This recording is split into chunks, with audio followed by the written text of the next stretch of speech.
Sherlock Holmes, The Rediscovered Railway Mysteries and Other Stories, by John Taylor, read by Benedict Cumberbatch.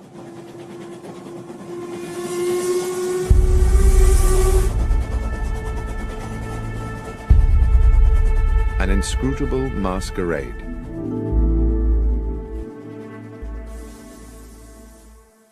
In a drawer, in the bureau of an upstairs room of my current home, there is a locked cedar-wood box, which I inherited as a youth from my grandfather. This is, one might say, my box of secrets. When I was young, it contained the treasures of boyhood, a catapult, a lump of beeswax, the carapace of a crab.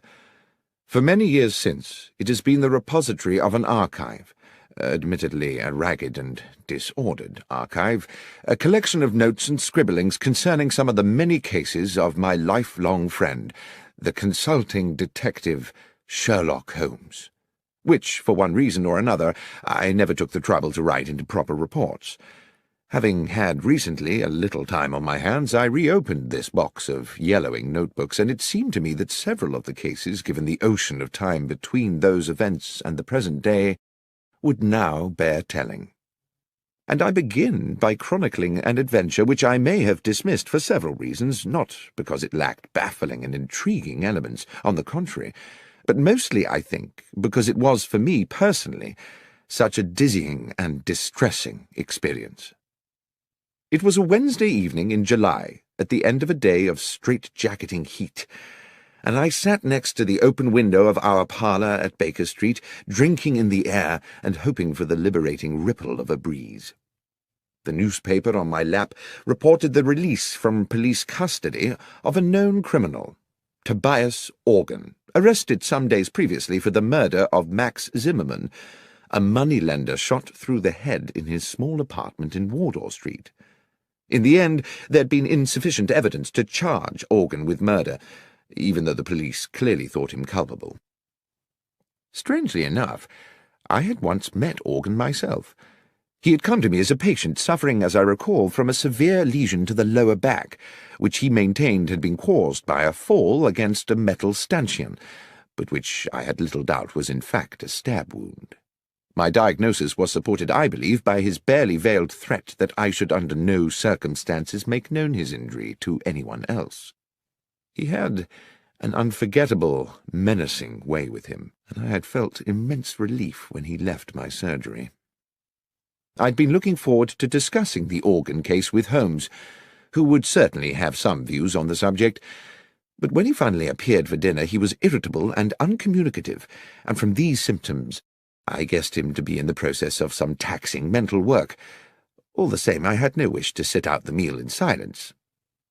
"Stifling weather to be out and about, Holmes," I said, peppering a slice of beef. "Indeed, Watson, and equally stifling to be in." He busied himself with cutting into a potato. After a while I said, "I've not seen you today. I presume you were somewhere on business." "Yes, Watson, I was." Another pause, the chink of cutlery. "Somewhere local?" "Somewhere very local, Watson. I'd expect you'd like to know where." "Well, I've no wish to be intrusive." "In the basement. I've been all day in the basement of our house, and since your desire not to be intrusive is clearly struggling against your overwhelming curiosity to know, I will tell you why I was there."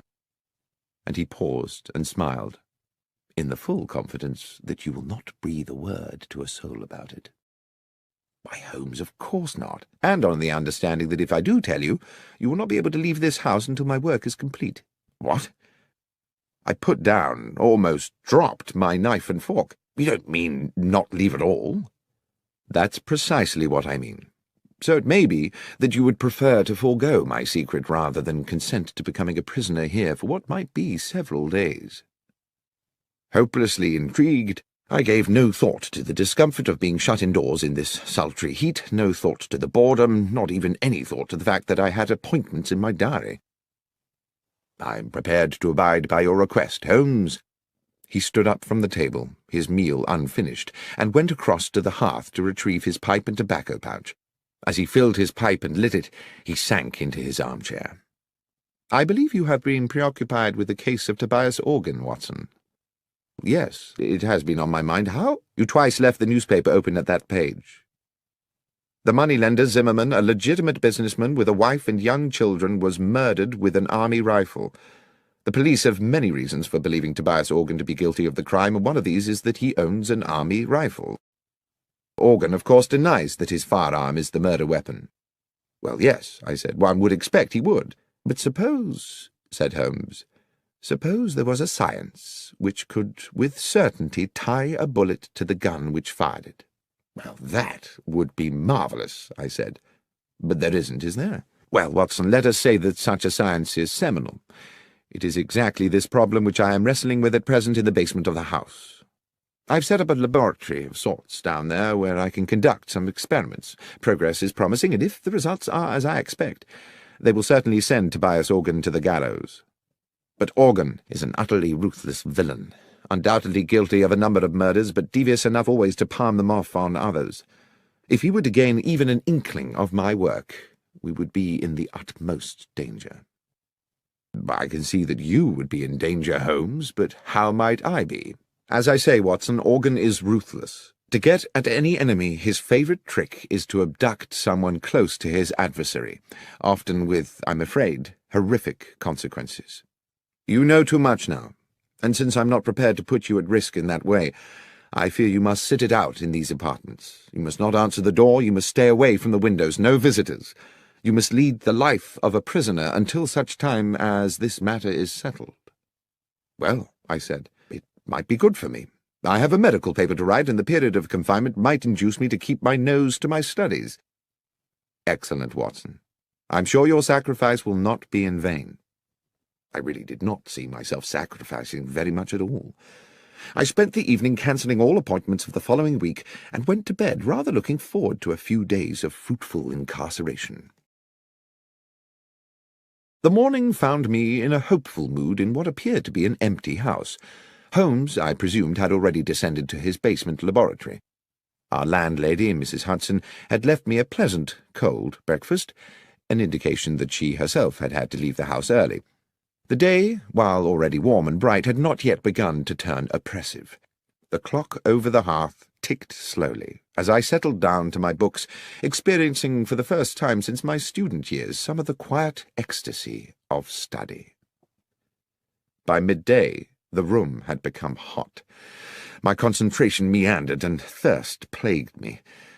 I wandered downstairs to Mrs. Hudson's apartment and found her still absent, so I proceeded down to the basement to ask Holmes whether he knew what arrangements had been made for lunch. The door to the basement was shut, and when I tried the handle, I found it to be locked.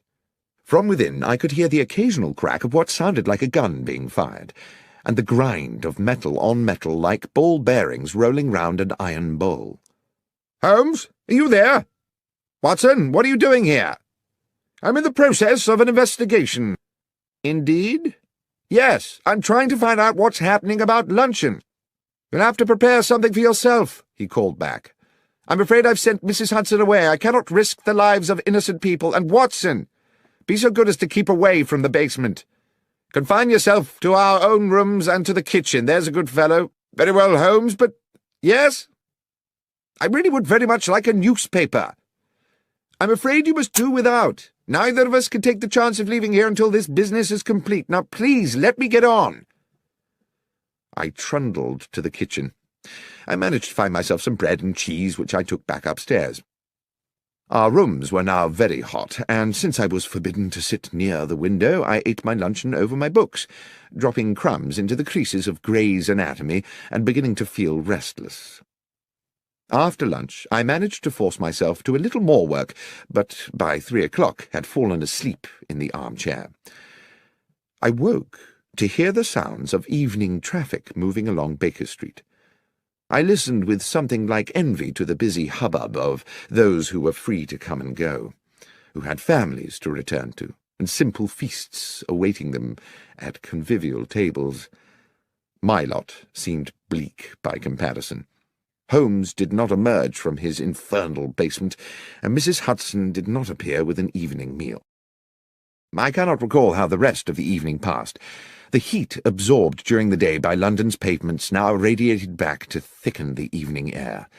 The world outside, of which I had no news, became gradually silent, and I, hungry and disconsolate, went finally to bed. The next morning, after a makeshift breakfast, I got down to some work, and was well into the argument of the paper I was writing, when I began to realize that the room was again beginning to become airless and oven-like. Determined not to succumb to lethargy as I had the previous afternoon, I decided that despite Holmes's strict embargo on going near the window, I simply must have some air. As I raised the sash, I saw a cab approaching along Baker Street and stopping directly beneath the window.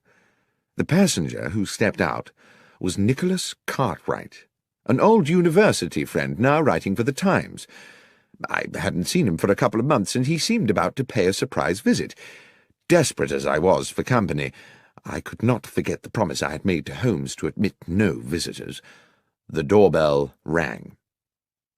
My first idea was to wait for Cartwright to give up and go away, but there quickly came a second ring, and with it a call from the street through the now open window. "Watson!" A note of anxiety in his voice, suggesting that all was not well. Cartwright was a good friend. I did not see how I could linger there pretending to be deaf when he might be in need of my help. I dashed down the stairs and opened the front door. "Watson, so pleased to have found you." The statement immediately struck me as odd, as did Cartwright's whole demeanour, but mindful of the proximity of Holmes in his makeshift laboratory, I whispered, "Look, old chap, odd things are going on. Come up, as quietly as you can. I'll explain there." A sudden sharp crack issued from the depths of the house, and I hoped that, preoccupied as he was, Holmes would have no inkling of the presence of my visitor. As we entered the parlour and shut the door, Cartwright said, "Watson, I've been worried about you. I didn't even know if I'd find you here." "Worried?" "Yes. The story in the Gazette regarding yourself and Mr. Holmes. Did you know it was in the papers?" "Cartwright, I haven't the least idea what you're talking about, and as for newspapers, I haven't seen one in days. Here." He tossed me the paper, open at about the third or fourth page, and I read the following headline and accompanying article. "Sherlock Holmes and Dr. Watson part company? After several years of celebrated collaboration, the eminent consulting detective Mr. Sherlock Holmes and his medical companion Dr. John Watson have terminated their professional partnership and, it seems, simultaneously ended their personal friendship. Mr. Holmes said that while he continued to hold Dr. Watson in high esteem and to regard him as a man of exceptional honour and professional competence, circumstances upon which he could not and would not elaborate had made it expedient for them to go their separate ways." There was no comment from Dr. Watson. I stood for a moment, holding the newspaper and averting my gaze from Cartwright. Who had written this? Did Holmes know about it?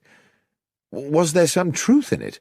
Was Holmes's exile to the basement a way of keeping me at bay while he found alternative lodgings? "This is today's Gazette?" "Yes, Watson. I see you knew nothing about this."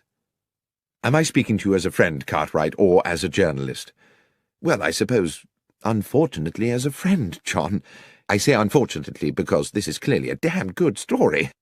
But if you wish to talk to me off the record, so be it." "Off the record, then. I know nothing of this, and I don't know whether Holmes has had a hand in it. He's conducting some very secret business at present, and possibly it's connected to that. That's all I can tell you, I'm afraid." "One thing does baffle me," Cartwright said. "How did the Gazette get the story without us getting it too? Anyway, I won't make anything of this, John, until you give me the go-ahead. But I hope if there does turn out to be an exclusive—" "You'll be the one to get it," I said. "Thank you, Nicholas." I saw him down the stairs and closed the front door behind him, finding myself relieved that he had gone. I had no idea that I would be seeing him again soon under even more peculiar circumstances. But determined that now I must confront Holmes with this business, I knocked on the door of the basement. "Holmes?" A long silence. "Holmes? We must speak." "Not now, Watson." "Holmes, there's something I must discuss with you urgently. Something in the newspaper." There was a scuffling and the basement door opened. "Newspaper? How did you get a newspaper?" Cartwright called. He'd seen an article— Yes, Holmes interrupted. Yes, the article. I dare say you would appreciate an explanation. Give me half an hour. A little later we sat opposite one another in our sitting-room. The evening was still close and oppressive. "The newspaper article," said Holmes, "was an unfortunate necessity. I hope it has not caused you too much embarrassment, Watson, and when this business is finished, all will be rectified." "But why," I said, "report us as having quarrelled?" "Bear with me, Watson, I beg of you. As you know, I have tried to keep my work here secret, but how certain can one be of that? The police are involved in these matters and are aware of my experiments, and who knows whether some junior or even senior member of the force is not in league with that utterly ruthless villain. Now, having been alerted to that newspaper report, might it not be the case that Tobias Organ would assume that you were no longer in London? At any rate, he would certainly be likely to assume you were no longer sharing these premises with me." "You gave the story to the Gazette to protect me?" "Yes, Watson. That was my purpose." "I just wish that you'd consulted me first." "You were not supposed even to know about it, Watson. And if you had not had a visit from Cartwright, you would never have seen the article. It was unfortunate that he came when he did." "It was the article that brought him." "Yes, a miscalculation on my part. Now, it is late, work to do tomorrow, and I must insist on extracting from you another guarantee." "What's that, Holmes?" "That you will not, under any circumstances, interrupt my work again. It's all very delicate, and a disturbance at an inopportune moment could ruin everything. Is that clear? Not under any circumstance." That night I lay awake in the muggy heat, the bedclothes pulled back, and grieved for what I calculated to be the death of my reputation. At least, I imagined that's how the world would see it, or at least that portion of the world that reads the London Gazette. Holmes and Watson have parted company, but there is no comment from Watson, only a nobly worded valediction from the great detective. Such bitter thoughts polluted my restless waking and tormented my subsequent dreams. And added to all this, there lay a sense that things were still not clear, that something crucial remained unspoken. I woke early, but exhausted. Without going near the window, I took in what I could of the wakening day. The street was quiet. I dressed slowly and descended to the kitchen to find something to eat. The rattles and sharp cracks of Holmes's experiments had already come to life below in the basement, and I wondered whether he had even bothered to go to bed. I was making a pot of tea when the doorbell sounded. The noises from the cellar did not pause, so I assumed that Holmes had not heard the bell. I could see nothing of the front of the house from the kitchen, but after I had taken a few steps up into the lobby, it became clear by means of a side window that the visitor was once again Nicholas Cartwright. I went to the door and admitted him. "Cartwright?" "What's going on, Watson?" "What do you mean?" "I mean, what game is being played here?" "Cartwright? I've no idea what you're referring to. You better come up." He was, I could tell, steaming with anger, though I had no idea what I could have done to arouse it. He would not sit. He stood with his arms behind his back, a man preparing to deliver an accusation. "You told me you were inescapably confined to this house?" "Yes, Cartwright, and so I have been. This is the third day." "Excluding yesterday night, you mean?" "No. I was here yesterday night, too, tossing and turning in my bed at the thought of my ruined reputation." "Watson, see here. Yesterday you prevailed upon my friendship by confiding in me matters which, as a journalist, I considered more than worthy of publication. Had I known that you were deceiving me—" "Cartwright, you have my word I was not deceiving you. I have not left this house since Monday afternoon." "So you have a twin brother?" "No, I do not." "Then please explain to me who was the man outside the restaurant at Marylebone Station at 5 past midnight?" "I take it he resembled me." "More than resembled. I do hope you're being truthful with me, Watson." I could see that his suspicions were not allayed. I even began to wonder whether my restless period of waking the previous night had itself been a dream, and whether I had been sleepwalking. Such things are possible, I know, and the heat, my fatigue, and the events of the last days had left me so baffled that in that moment of confusion I could not entirely rule it out. "What happened," he said, "was that I was walking through the station concourse when I spotted you by the wall of the restaurant, which by then was closed, talking to a man in a brown felt hat. I would have approached you, but when I caught your eye, you cut me as dead as if you didn't know me, and I assumed your conversation was of some importance. The more I thought about it, the more I thought it was a poor way to treat a good friend." Suddenly the fog in my brain gave way to an horrific clarity. I knew that I must rid myself of Cartwright at once. "Thank you for telling me this," I said. "It is of the utmost importance. But, Nicholas, and I pray you won't take this amiss, I must ask you to leave." "To leave?" "Please. This is a fearfully serious business. There is real danger." "You're not just trying to get me out of the way, Watson?" "That's exactly what I'm trying to do, Cartwright, but for a very good reason. Believe me, you will have your story." "Very well, John. Very well." At the front door he patted me amiably on the shoulder. I shut the door on him and leaned against the wall, trying to get my thoughts in order.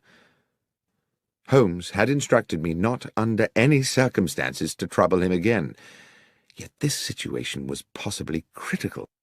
If Tobias Organ had hired some impersonator to look and sound so like me that even Cartwright, who had known me for years, could be convinced, then Holmes might also be deceived, and then what power they would have in their hands. If I could not speak to Holmes, I could at least alert him by other means. I ran up the stairs with the idea of writing a note which I could slip under the basement door, but as I reached our rooms, I heard a cry from the street. Without thinking, I ran to the parlour window. 100 yards southwards along Baker Street, 3 men were struggling. 2 of them were bundling the third man into a cab against his will. It was Cartwright. I dashed down the stairs and ran into the street. The driver of the cab had already whipped up the horse and moved off at a lick, but I gave chase, fury and outrage fueling my progress. I pursued them for a good half a mile until eventually they outpaced me, and I stood gasping for breath outside St. Vincent's Church. I sat on the pavement. I needed Holmes's help.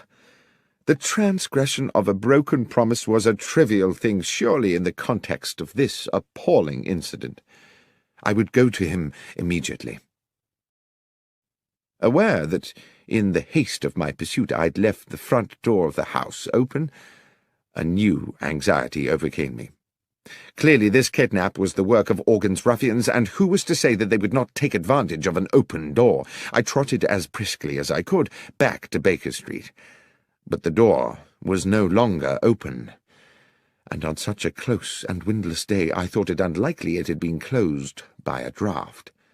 The horrible thought occurred to me that someone may have already got in, and then everything seemed to tumble into place. Cartwright's abduction had been intended to draw me out of the house so that the man masquerading as myself could gain entry. Holmes would be unaware of this. He would eventually open the door of the basement to his assailant, and believing it was myself he was admitting, would offer the easiest of targets. I had left the house without a key, but I knew there was a possibility of access via the rear of the terrace. This entailed my knocking at the door of our neighbour, Mrs. Harben, an elderly, amiable woman who seemed happy to allow me access to the rear of the building. Here I was obliged to scale a wall to the yard outside the back of our own dingy basement, the front room being that which Holmes had taken for his makeshift laboratory. There was no light within. I opened the door with infinite slowness. The noise of Holmes's experiments seemed to have stopped. The door that connected this room to the front half of the basement was 6 or 7 short paces away, but it was too dark to see whether the bare floorboards were liable to move and groan when I trod upon them. I tested each step before lowering my weight, and moved with the floating motion of a rather overweight pantomime artist. 1, 2, 3. Then there was movement behind me. A hand was clamped across my mouth and an arm locked around my throat. The grip was expert. I could not breathe or move. The hot breath of my assailant in my ear whispered, "Doctor, do not cry out. I'm going to release you and you will turn round slowly and face me. You must not make a sound. Tap my hand if you understand." I reached up to the hand around my throat, and obediently I tapped it. The arm released me, and as quietly as I could I took a deep draught of air, turning as I did so. "Lestrade!" "Shh! Yes, Doctor. Wasn't expecting you here. Or rather, in a sense I was, but since you are just about to arrive, I wasn't expecting you to come in the back way as well." The policeman smirked at his little conundrum. "Will you explain to me," I began, "what on earth you mean?" "Not now, Doctor," he said. "Glad you're here, though, sir. An additional pair of ears. Up close to the door now, and listen, it won't be long." It was indeed less than a minute before we heard the door from the front of the house opening into the laboratory, and the arrival of what sounded like 2 men. The door was closed with a thump, and a gruff voice said, "So this is it?" "Yes, this is where he's working." There was something familiar about that second voice. "And he won't be back for a while?" "No. Half an hour, I should think." At that moment, with a shock, I recognized the other voice. It was my own. I turned to Lestrade again, but he just put his finger to his lips and indicated that I should continue to listen. "So what's the plan, then?" asked the gruff voice within. "To match the bullet that killed Max Zimmerman with the ones from your gun," said my voice. "The police know you killed him, but they need Holmes to provide them with evidence that will convince a jury." Evidently, I thought, the gruff character is Tobias Organ. I heard him pace about, then spit noisily. "Zimmerman's not the first one I've topped, and they've never got me yet. They say you only got £4 10 from him." "Never you mind what I got. Anyway, I never killed him just for the money. I killed him because he gave me a bad look. He gave me a bad look, and I gave him a bad headache. A bullet right between the eyes. Now, let's deal with this little problem." Suddenly there was a tumultuous crash, as if one of the walls had fallen in. "In we go, Doctor," said Lestrade. He pushed the door hard, and we rushed into the laboratory, where Organ had kicked Holmes's equipment flying in all directions, and where, to my amazement, I saw that he was now being attacked by myself. A perfect duplicate of me cracked him a right hook, then a left hook, and then felled him with a blow to the side of the head. Organ hit the floor like a sack of cabbages. Lestrade was on him in a flash, cuffing Organ's arms behind his back. Lestrade blew his whistle and then proceeded to arrest him. As I stood back to get a better look at my other self, the duplicate doctor put a hand to his own face, wrenched at his upper brow, and pulled and stretched until he had removed his entire face, revealing, beneath the peeling mask, the flaming eyes of Sherlock Holmes. The next moment Lestrade's officers came bursting through the basement door, and Tobias Organ was dragged away. The heat of the day had given way at last to a pleasant evening. Mrs. Hudson had returned to the house and provided Holmes and myself with an excellent evening meal. Now we sat with our brandies, and Holmes with his pipe at the open window, where a gentle breeze lifted the curtains and refreshed the parlour. "As you will have deduced," Holmes was saying, by way of explaining it all to me, "the object of the masquerade was to lure Organ somewhere where we could extract a confession from him by subterfuge." "But your ballistics experiments," I said, "would they not have been enough to convict him?" "It is a science only in the imagination," Holmes said, "and though one day I'm certain it will be more than that, there is much more work to do than I could accomplish in a fortnight. But Lestrade and I agree that if Organ believed himself to be at risk from my experiments, he would wish to destroy them. What on earth were you doing in there, Holmes, if the thing was a complete hoax?" "I'm afraid I did deceive you a little. I was not in there all the time. The mechanism of an old railway clock and a device employing elastic and a drum skin were intended to give the ear the impression of ongoing industry. "Well, it certainly deceived me," I said. "But was it really necessary for me to be incarcerated for the duration?" "I'm afraid so, my friend. If Organ, through one of his spies, had got wind that there were two Watsons, the trick would not have worked. What's more, it was necessary for him to believe that you and I had quarrelled, and therefore that the good Dr. Watson might be in the market for a bit of betrayal. Unfortunately, your friend Cartwright saw me meeting Organ's accomplice at Marylebone Station, and almost let the cat out of the bag. It was necessary for us to put him somewhere safe. Lestrade's men kindly subjected him to a temporary and very comfortable period of kidnap." "It was you who had him dragged away?" "Yes. I had not calculated that you would follow him, of course, or that you would be locked out and find yourself clambering in through the back. But it turned out well. You will make an additional witness for the prosecution." "Do you think they'll convict him?" "Oh, yes, Watson. His confession today was as clear as a bell. Tobias Organ will hang. As for you, my friend, I have given you a terrible time, and as a reward, I'm going to take you to the opera." "Tonight?" "Yes, tonight. Gilbert and Sullivan. The Mikado." "But, Holmes, my memory is you don't much like Gilbert and Sullivan." "No, Watson, but you do. And besides, I have to confess to having a soft spot for the Lord High Executioner."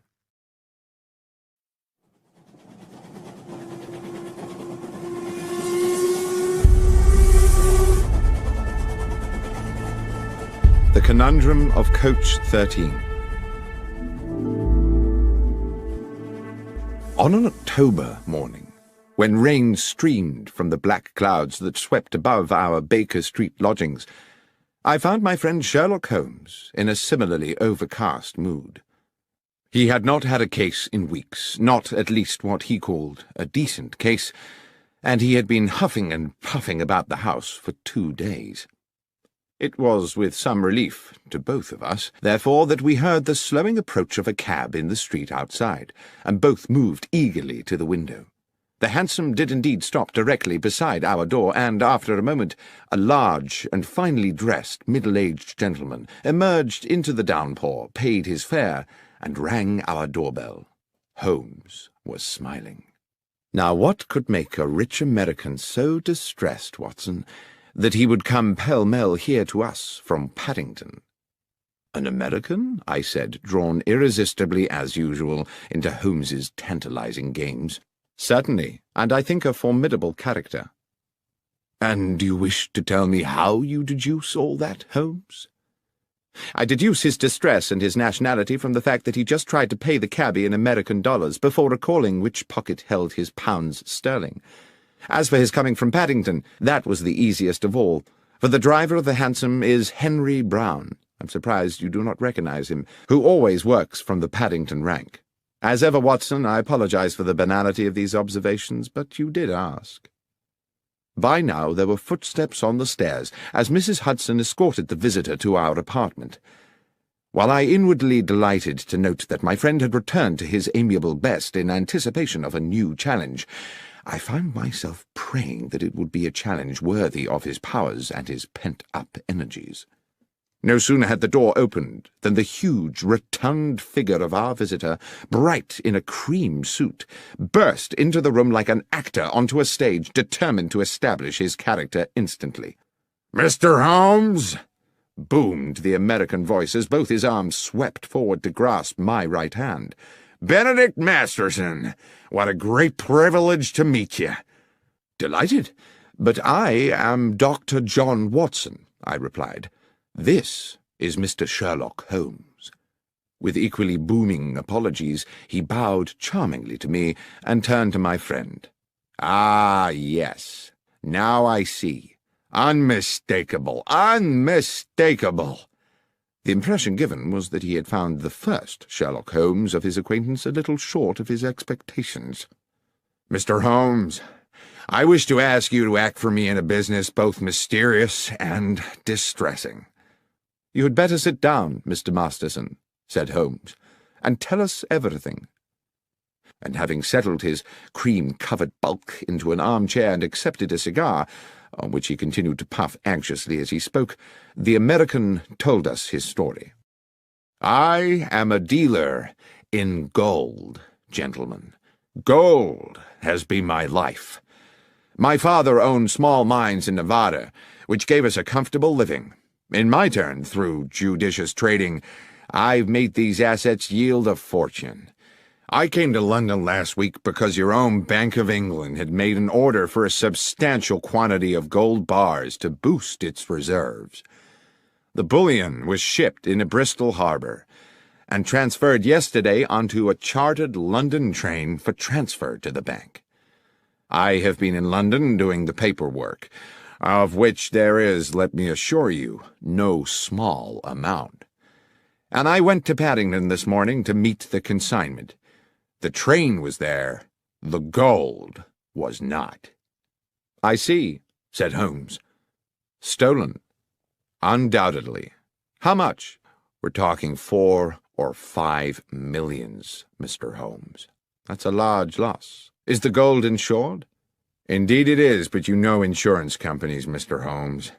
They are ever suspicious, and the circumstances of the gold's disappearance are, to say the least, rather strange."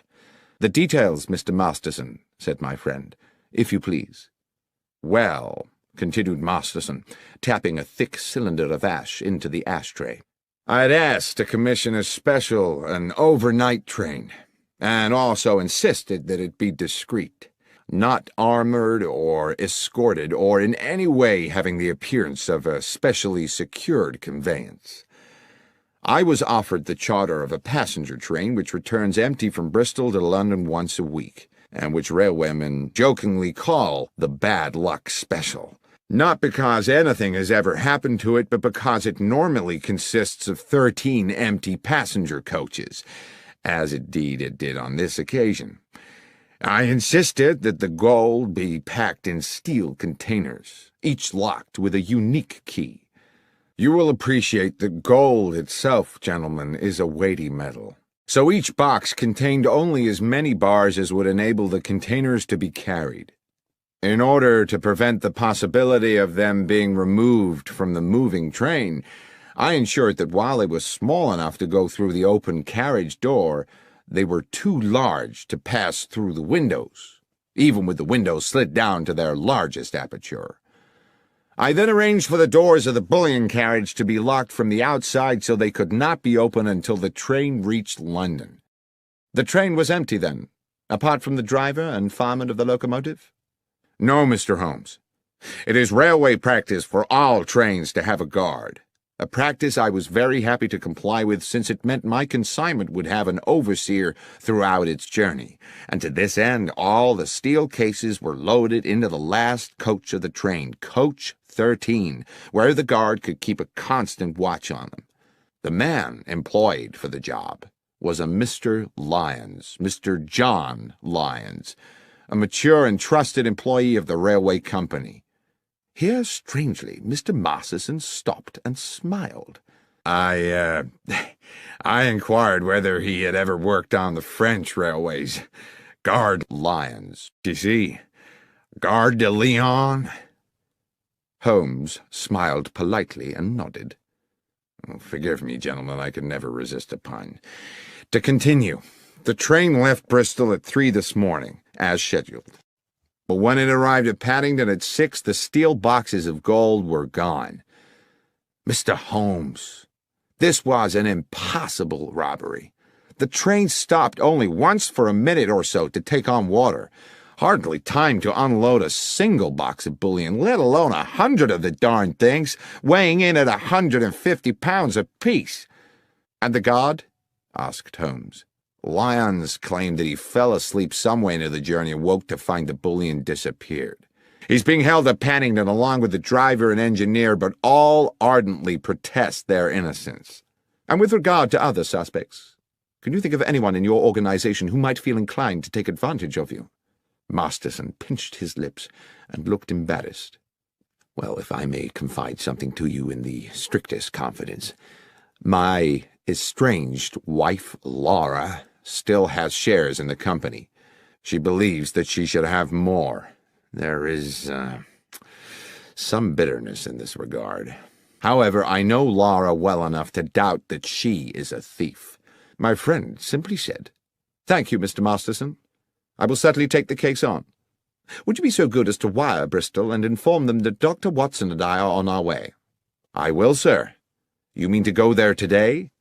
"Indeed, yes, as soon as I have made a check or two at Paddington Station."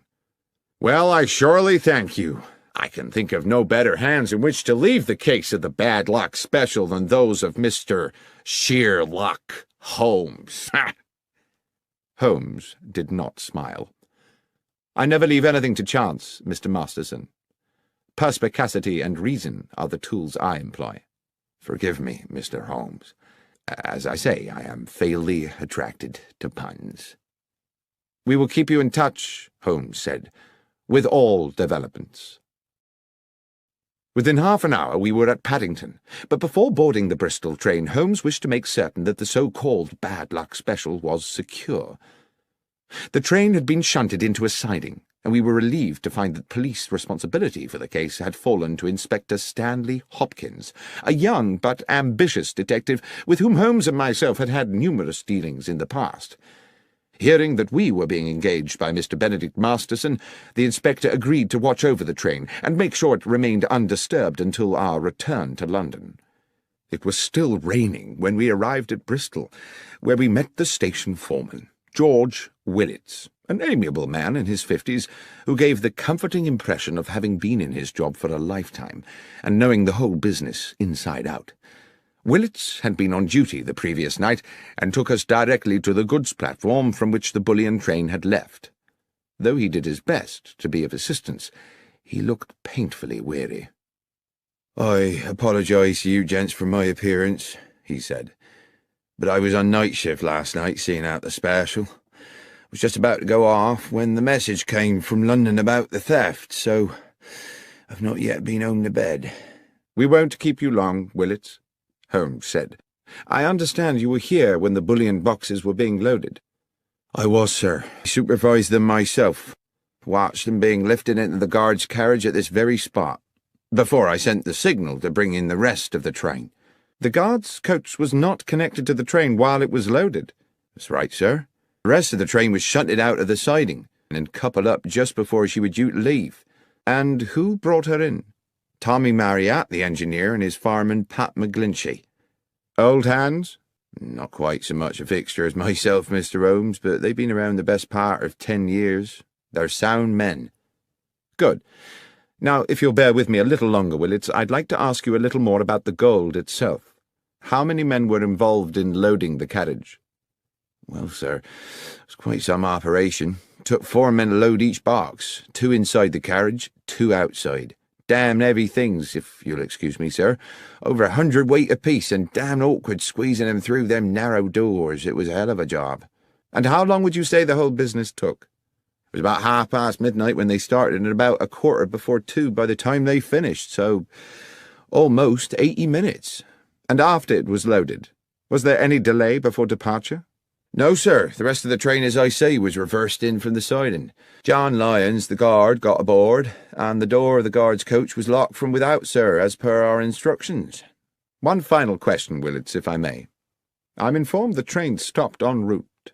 "Yes, sir. She was scheduled to hold up for a minute or so at Swindon to take on water."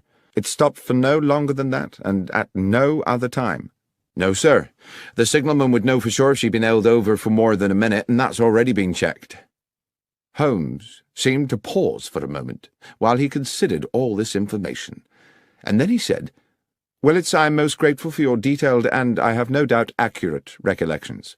Now, if you will excuse us, Dr. Watson and I will take the next train back to London and leave you to go home and get some sleep." Inspector Hopkins was at Paddington when we arrived, and Holmes immediately requested that he arrange for us to speak to the railwayman who had commandeered the bad luck special on the previous night, Marriott and McGlinchey, the engineer and fireman, and the guard, Lyons. In a dark office of the railwayman's quarters, on one of the grimmer outer platforms of Paddington Station, The three men sat disconsolately on rickety wooden chairs. It occurred to me that they had by now been detained in this dismal place for several hours, and when Holmes and I were introduced to Lyons, he barely had the energy to nod to us. But he did speak, his words almost drowned in the muffler which half covered his mouth. "I dare say you think me a thief, Mr. Holmes, from what you'll have heard. I'm not, sir, but what I have done is derelict my duty, so maybe I deserve what's coming." "I want to assure you, Mr. Lyons," Holmes said, "that my intention here is to uncover the truth, and uncover it I will. If you are, as you say, innocent of any crime, you have nothing to fear from the law. But tell me how you think you failed in your duty." "Well, I were meant to keep me eye on the shipment, sir, weren't I? But I fell asleep. It's not something I make a habit of, but this time I did." "And woke to find the bullion gone?" "A nightmare, sir. I suppose I should have stopped the train with a pull cord, but I was in a bit of a daze." "How long do you think you slept?" "I thought about that, sir. I remember us passing through the White Horse Valley just before Swindon, and when I woke up, we were about 10 miles out of it and past the Lumsey Water Tower." Holmes looked towards the fireman McGlinchey, a plump man with rich black curls. "When you stopped to fill the tank, did you notice anything odd?" "No, sir.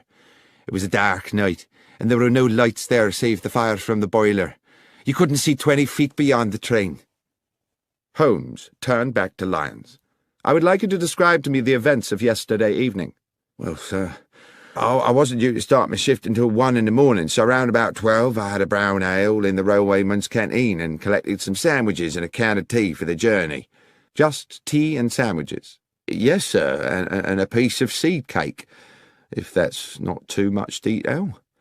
"There is no such thing as too much detail. Please continue with your story." "Well, at about 1:30 I made my way over to the goods platform. They just finished loading the bullion into the end carriage, and the other part of the train had been brought in and coupled up. A gentleman in a suit gave us final instructions. To the engineer and fireman Tommy and Pat here, he said the train was cleared to London, with just the one brief water stop, which was under no circumstances to take more than 3 minutes, and if there should be an emergency they weren't to leave the cab. At that point they locked me in with the gold, and at exactly 2 a.m. we were on our way. About a half hour after, I had me sandwiches and a few swigs of tea. It were a clear night, and I sat by one of the windows and watched the stars, contented with everything, sir. That's when I must have dozed, and, well, what happened after that you know." "Thank you, Lyons," said Holmes. Then he turned to young Inspector Hopkins with a new fierce gleam in his eye. "If we may, Hopkins, I should now like to inspect the train." We made our way along the track to the engine sheds, and after checking the locomotive, searched through each of the 13 coaches, whose number I carefully counted myself, until we arrived at the last, the guard's coach, in which the gold had been transported. "Now I have been assured," Holmes said to Hopkins, "that the doors of this coach were locked from the outside for the duration of the journey." "Yes, Mr. Holmes." "Yet it was possible to move along the train through the coaches via the connecting doors?" "Yes." "And what of the other coaches?" "I checked them. Their outer doors were all locked too, but it would have been impossible anyway for the thieves to have moved the containers along the train to jettison them from another carriage. The boxes of gold were too big to pass through the connecting doors. All that had been carefully calculated." "But is it quite certain," I ventured, "that the boxes could not have been opened and the gold removed bar by bar?" "Quite certain," said Hopkins. "Not without the original keys. They were unique to each box." "Besides, Watson," said Holmes, "if the boxes had been opened here, then, with or without the gold, they would still surely be here now. Speaking of which, Hopkins, the carriage is just as it was found when the doors were first opened this morning. As I said, Mr. Holmes, nothing's been touched." Holmes took an initial sweeping glance around the carriage interior, then stooped to pick something up from the floor. "This brown paper, I presume the wrapping for the guard Lyons's sandwiches?" "Yes." "This is can of tea?" "Yes." "Curious that he had a can of tea?" No. Curious that a man under stress should be so painstakingly tidy. I don't understand, sir. Never mind. What do you make of this, Hopkins? Holmes had picked up from the corner a loop of scarlet fabric, silken and ruffled. I don't know, Mr. Holmes. I was completely baffled by it. It seems to be a small decorative item of some sort from a lady's wardrobe. A hair tie, I should think, I said. How might it have got here? I don't know, Doctor, I'm sure. But I suppose it's theoretically possible that someone might have concealed herself in another carriage. Holmes had put the object to his nose. There is a perfume to it, he said, but faint, as though it had not been worn for some time. Could it belong to the thief? I asked tentatively. Possibly, said Holmes, though I think that might have been a thief too many. He stooped to replace the scarlet fabric on the floor of the carriage. I think we are close to a conclusion, Watson. Hopkins, I should like to talk to the guard lions again, and to the driver and his fireman. Please make sure that there is at least one other police officer present, and we must be sure to invite Mr. Benedict Masterson to our little denouement, since he's been kind enough to pay the fee for this investigation. By the time Masterson arrived, the clock was approaching 9, and we sat in the old mess-room bathed in dingy yellow gaslight. The rain rattled ceaselessly on the roof and windows, and, when we were all assembled, the 3 weary railwaymen, along with Benedict Masterson, Inspector Hopkins, a junior officer, and Holmes and myself, the gathering became hushed and expectant. Masterson said, "Well, this has certainly been a baffling business, Mr. Holmes. But I assume we're here because you've picked up some clues along the way. You are certainly a man equal to his reputation, sir. The inspector mentioned a red silk trinket of some sort." "Yes," Holmes said. He produced the item from his pocket. "This piece of perfumed fabric. The clear message is that someone was concealed in the carriage with the bullion." "I see. And moreover," I put in, "that the concealed person was probably female." Masterson appeared a little shaken. "Female, you say? Oh, dear." "If I may," said Holmes, "we will return to that later. Mr. Lyons, let us revert for the present to the subject of your sandwiches." "My sandwiches again, sir?" "Indeed. The sandwiches you took on board the train last night, together with the seed cake and the can of cold tea. You say you ate them just before you fell asleep." "Yes, sir." "You ate the sandwiches and the cake, you dozed off, you woke up again, and the gold was gone." "Yes, sir. That's how it happened." "And when you came round and realized the gold had gone, you say it was like a nightmare." "Yes, Mr. Holmes." "You were very agitated?" "I certainly was. Too agitated, I expect, to sweep the floor of the carriage." "To what, sir?" "I presume you did not sweep the floor of the carriage at that point, in that disturbed state." "No, sir, I didn't. With respect, sir, that's not my job." "Quite. I wouldn't expect you to, which makes it very difficult to explain why, when I examined the guard's coach this afternoon, I found not a single crumb on the floor. Now, can anyone here tell me how it's possible to eat several sandwiches and a slice of seed cake without dropping a single crumb? Or, come to that, a single seed?" "I promise you, sir, what I said about my supper was true. I remember exactly what I brought and exactly what I ate." "I have no doubt of that, Mr. Lyons." "Then what, sir?" "My point is merely that you were obviously not in coach 13 when you ate the sandwiches." "On my honour, Mr. Holmes, I swear I was." "Oh, you were in a carriage, certainly, but you were not in the carriage in which your sandwich wrapper was found. The coach where you ate your supper, the coach with the bullion, never made it to London." "Mr. Holmes, this is confusing," began Masterson. Holmes interrupted. "On the contrary, Mr. Masterson, it's very clear.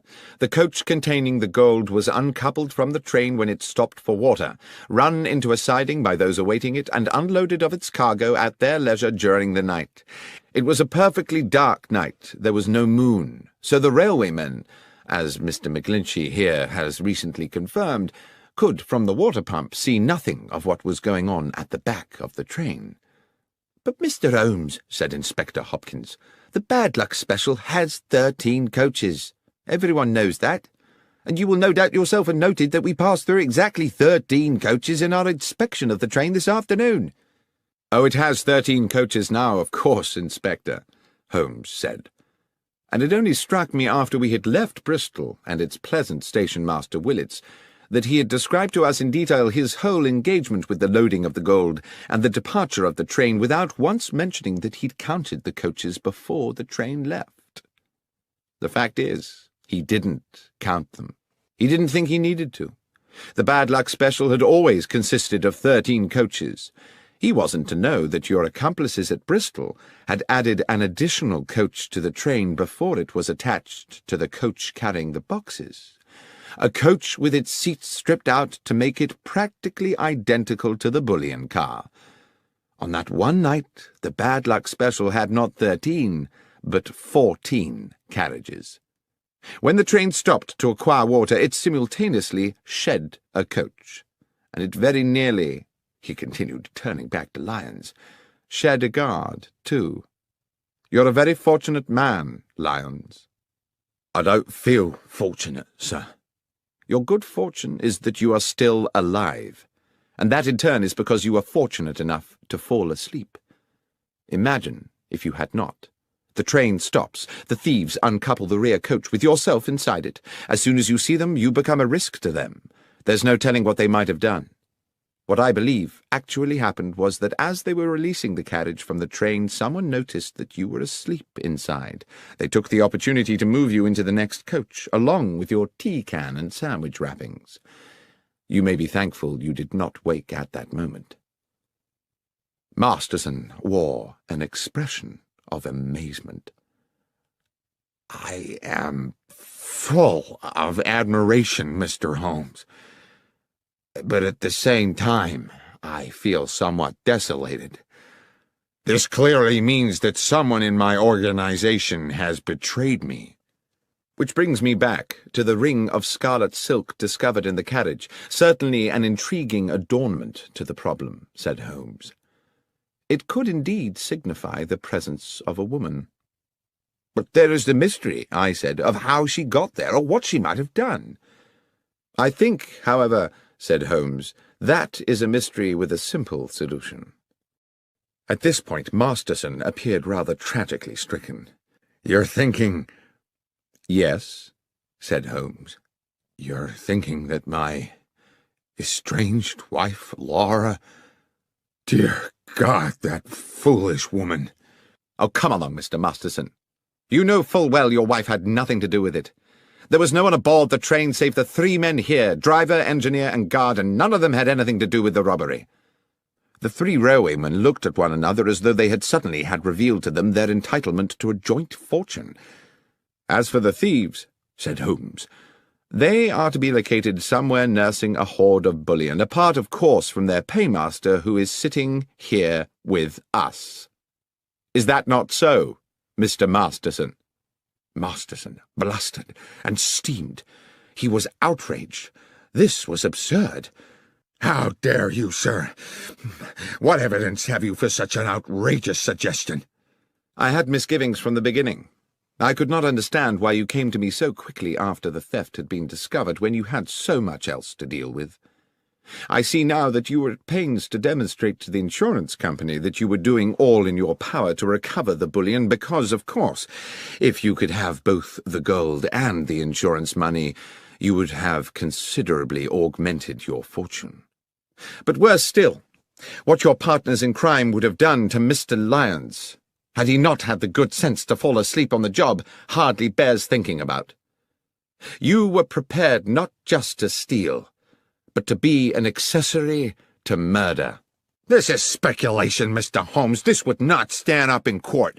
You should be looking for another felon. What about that red silk ring?" "Ah, yes.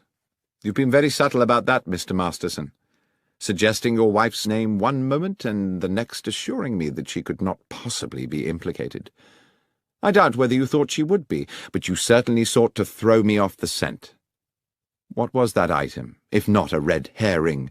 And is that not, for those who like to play games with words, another way to say a red herring? What fun you no doubt planned to have with that joke, Mr. Masterson, had you got away with this business. Now it seems the joke is on you. That was one pun, Mr. Masterson, which you would indeed have done better to have resisted. But whether justice was fully done is a moot point. In expectation of reducing his own sentence, Masterson eventually divulged the names of his accomplices and led police to the embezzled bullion. And although he was committed to prison for several years, it was clear that once his sentence was served, he would continue the life of a wealthy man. "I can't understand," I said to Holmes a couple of evenings later, "why you seem so damnably happy." "A man is never more content, Watson," he said, "than when doing well what his nature has fitted him to do. On which thought, will you pass me the tobacco pouch? I think we should indulge ourselves in a brace of good pipes."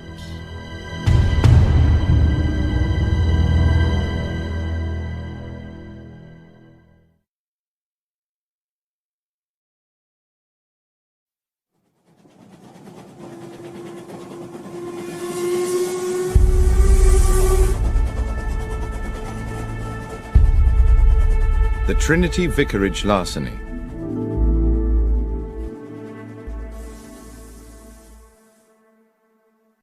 One fine spring morning, Sherlock Holmes and I received into our rooms a portly gentleman in a purple dress. That at least is how it momentarily appeared to me, as I glanced up from the Daily Chronicle at the open door. The purple gentleman, it transpired, was the Right Reverend the Lord Bishop of Kent, an old acquaintance of Holmes, and he had brought with him, as so many of our visitors do, a problem that was clearly causing him some agitation. Mollified a little by coffee and a cigar, Bishop Spriggs needed no prompting to divulge his story. "The nub of my problem, gentlemen, is an unfortunate young priest. A young man of promise and talent, very popular with his parishioners, who has inadvertently got himself into deep water." "Intriguing," said Holmes. "You may recall," the clergyman continued, "that Trinity Church in the Kent village of Hatchingham was last year in the news because of an exceptional discovery." "Of course," I said. "A silver chalice of considerable worth was discovered in the crypt." "Yes, Dr. Watson. A magnificent medieval relic, the so-called Hatchingham Grail, weighing some 22 pounds. With my approval it was sold to the British Museum, with the idea that a good portion of the proceeds would go towards restoring Hatchingham Church. The Reverend Kingsley, pending the beginning of the building work, had locked the money up in the church crypt. It was stolen yesterday. Holmes, you can imagine what an outcry there'd be if this found its way into the papers. It would be bad for Kingsley and the Hatchingham parish, and goodness alone knows what it would do for the reputation of the church. At any cost, the money must be recovered and the thief put away. And I mean any cost, Holmes." "Let us not concern ourselves with fees just yet," Holmes said. "Are there any clues at all as to who might be responsible for this theft?" "I'm not sure about clues," replied the clergyman. "Kingsley did make some sort of an attempt to discover the identity of the villain by chasing him over the fields after the theft, but I'm afraid he didn't get very far." "I think we had better meet the young reverend," said Holmes, "as soon as is practical. Watson, would you be at liberty to accompany me to Hatchingham for a few days?" "I'm utterly indebted to you both," said the bishop. "I dare say while you're in Hatchingham we could put you up at the Trinity Church Rectory. Or there's the Jolly Bulldog, if you'd prefer an inn." "Ah," said Holmes, "the Jolly Bulldog. Now that sounds like just my kind of animal." We journeyed to Hatchingham the next morning and established ourselves at the cosy but crumbling hostelry that was the Jolly Bulldog. Our landlord was a bluff man called Starkey. taller by inches than Holmes, and compelled to stoop to avoid the beams of his own ceiling as he lumbered about in heavy boots serving his customers. He grudgingly provided us with a late snack of bread and some rather tough cold meats, complaining that if everyone chose to be fed at 2:30 in the afternoon, they would have to invent a new word for the meal taken between luncheon and dinner. "Leftovers?" said Holmes to me impishly, and at a level which I am sure Starkey was meant to overhear. "Might be that word?" The publican growled ominously as he left us, and I leaned over to Holmes and whispered, "There is surely an example of how a little power may go to the head of a man and make him too big for his boots." "I was thinking rather," said Holmes, "from the way he clumps about this place, that his boots are rather too big for him." I saw the two gentlemen on a nearby table smile at this remark. "I shouldn't take a lot of notice of Starkey," said one of them amiably. "He's just as tiresome with all the customers." The gentleman introduced himself as John Hapton, and his companion as Matthew Winslow.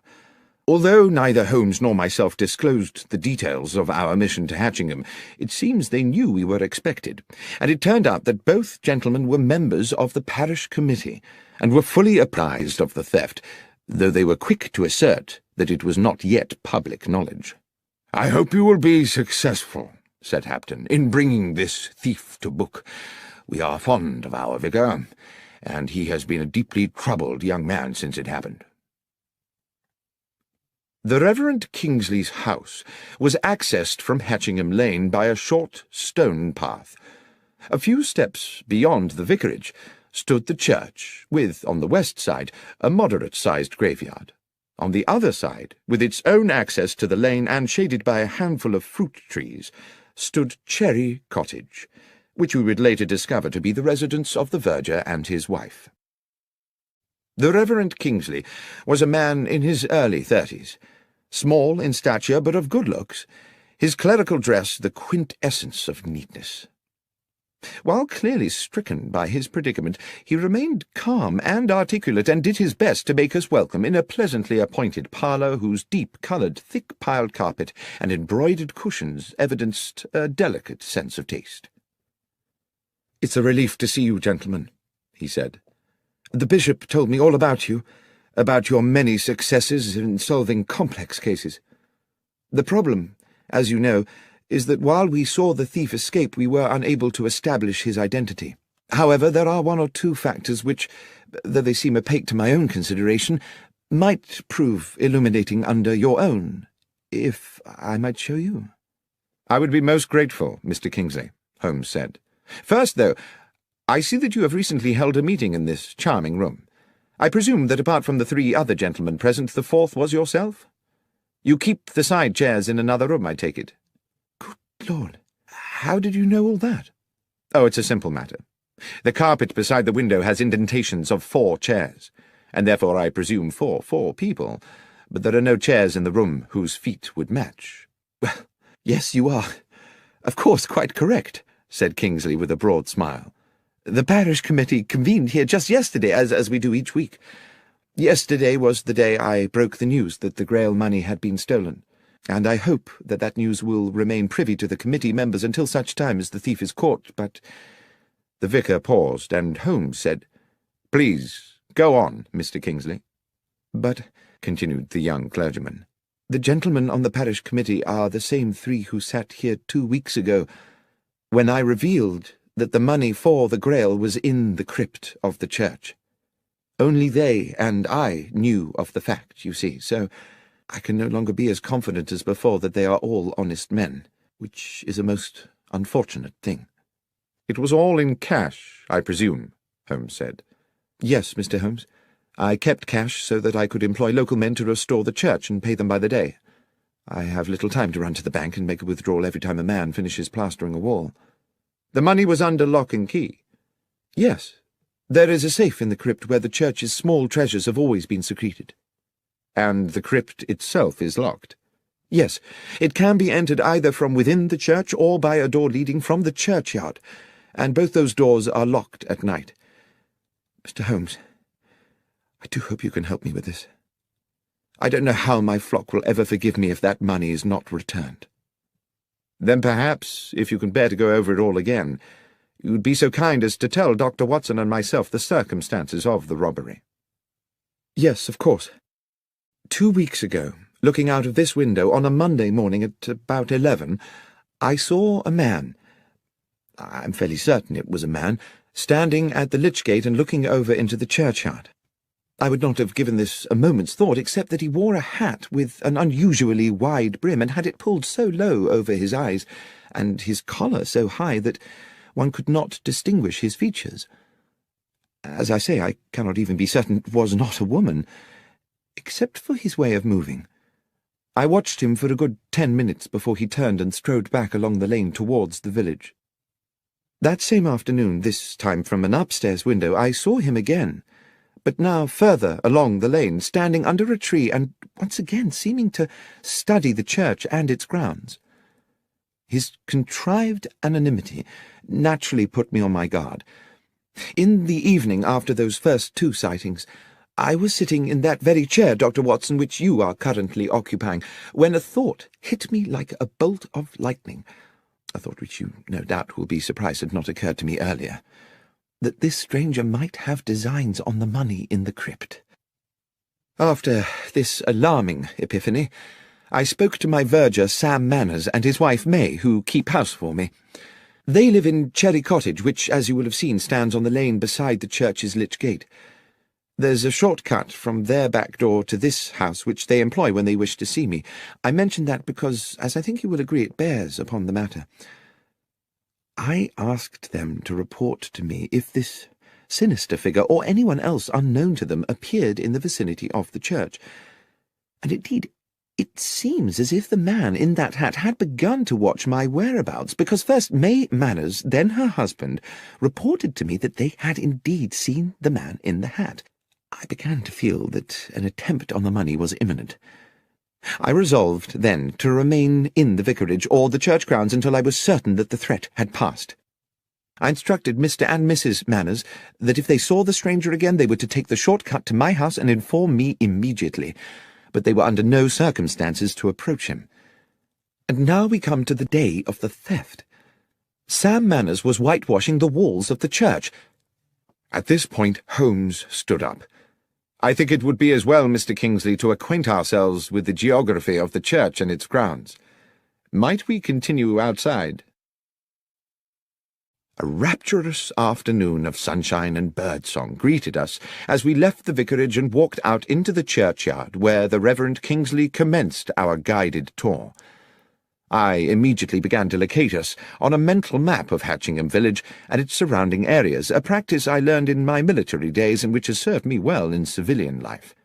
I could see in my mind the large oblong of farmland, about 2 miles across, with Hatchingham village and the church almost at opposite corners. This substantial area of land was surrounded on all 4 sides by public roads. Mr. Kingsley took us through the grounds on a grassy path which ran along the side of the church up against the gravestones of the churchyard. "This is the wall of the church Sam Manners was painting that morning," said the vicar. "He worked for a couple of hours, and at 12 o'clock I sent him off to his cottage for his regular midday meal. I went back into the vicarage and took up a book. After about 20 minutes there was a knock at the back door. Mrs. Manners was in a frantic state. She and Sam had just seen the man in the wide-brimmed hat going into the churchyard. I told her to return immediately, and to tell Sam to meet me here at the crypt door, and I came here directly to find myself staring at a spectacular mess." He pointed to a flight of 4 steps just off the path, leading to a door low down in the half-painted church wall. "The door to the crypt," he said, "from which the thief must have made his exit, and not expecting to encounter a paint bucket, presumably kicked it flying in his haste to escape." A residual expanse of powdery white, still damp in places, stained the flagstones at the bottom of the steps. "Sam was with me within seconds," continued the vicar. "We could see nobody, but we soon guessed which way he'd gone. If you'll follow me, gentlemen." The vicar led us a little further along the grassy path, to where the churchyard ended in a wooden fence. Set into the fence was a stile leading on to a footpath. "That," said the vicar, "was his escape route." Beyond the stile, the ragged footpath traversed the meadow through weeds and rough grasses, stretching away into the distance. Along this narrow track could be seen intermittent blobs of white. "And I suppose the presumption would be," said Holmes, "that the trail of white paint marks are the fleeing man's footsteps." "Yes, exactly. Obviously our man escaped across the field to Harding Lane, Mr. Holmes." My companion nodded. He stopped at the stile. "There are 2 white handprints here," he said, "a right hand and a left hand. The fellow was in some haste, as indeed one would expect." Holmes crossed the stile athletically and walked a little way into the field. Bending down, he examined one of the white marks, then plucked up a handful of grass and returned to us. "Thank you, Mr. Kingsley. I think I've seen all I need to here. Is there anything else you think might help us?" "Yes," said the vicar enthusiastically. "Back at the house." Holmes requested that Sam Manners and his wife join us in the vicarage, and a little afterwards in Mr. Kingsley's kitchen. Mrs. Manners set herself to the task of making us all tea, while Holmes paced the stone floor slowly. I sat at the kitchen table with the vicar and Sam Manners, a ruddy man in his early 40s, whom Holmes was now addressing. "So, Mr. Manners, you are the only person to have caught a glimpse of the man in the hat on the day of the robbery?" "I believe so, sir. I was at the window taking my lunch. I saw this feller in the big hat looking up and down the lane a few times as if to check all was clear, then enter the churchyard. Straight away I said to Mrs. Manners to go by the back door and tell the vicar." "And you yourself waited in the cottage until Mrs. Manners returned?" "I did, sir." "For how long?" "Not more than 2 minutes. She told me the vicar wanted me to meet him out by the church. I dashed right out." "And found the Reverend Kingsley waiting for you?" "Yes, sir, and the door to the crypt wide open, whitewash everywhere." "The crypt door had been locked before you went to lunch?" "Oh, yes, Mr. Holmes, it always was." "And that was when you noticed the trail of paint?" "Exactly, sir, and set off to follow it. You must have only been a short way behind the thief." "Must have been, sir, but he moved like the wind.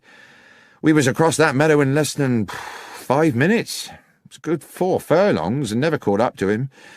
But what we found at the opposite side clinched it." Here Mr. Kingsley interrupted.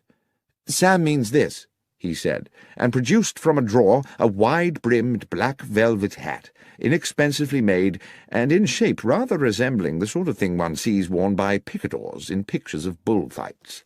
Holmes took the hat and turned it around in his hands. "It was me found it, sir," said Manners. "I was running a bit ahead of the Reverend, hoping to catch up with our thief, and as soon as I was over the stile I saw it in the grass by the road, just where I suppose it had fallen from his head." "Well," said Holmes, "while I cannot see yet how that will help us, with your permission I shall take it away with me." "Of course," said the vicar. "We'll leave you then, but by way of that path across the fields. I'd rather like to follow the route taken by our escaping felon." And so it was that we made our farewells and set out from the churchyard across the wide meadow towards Harding Lane.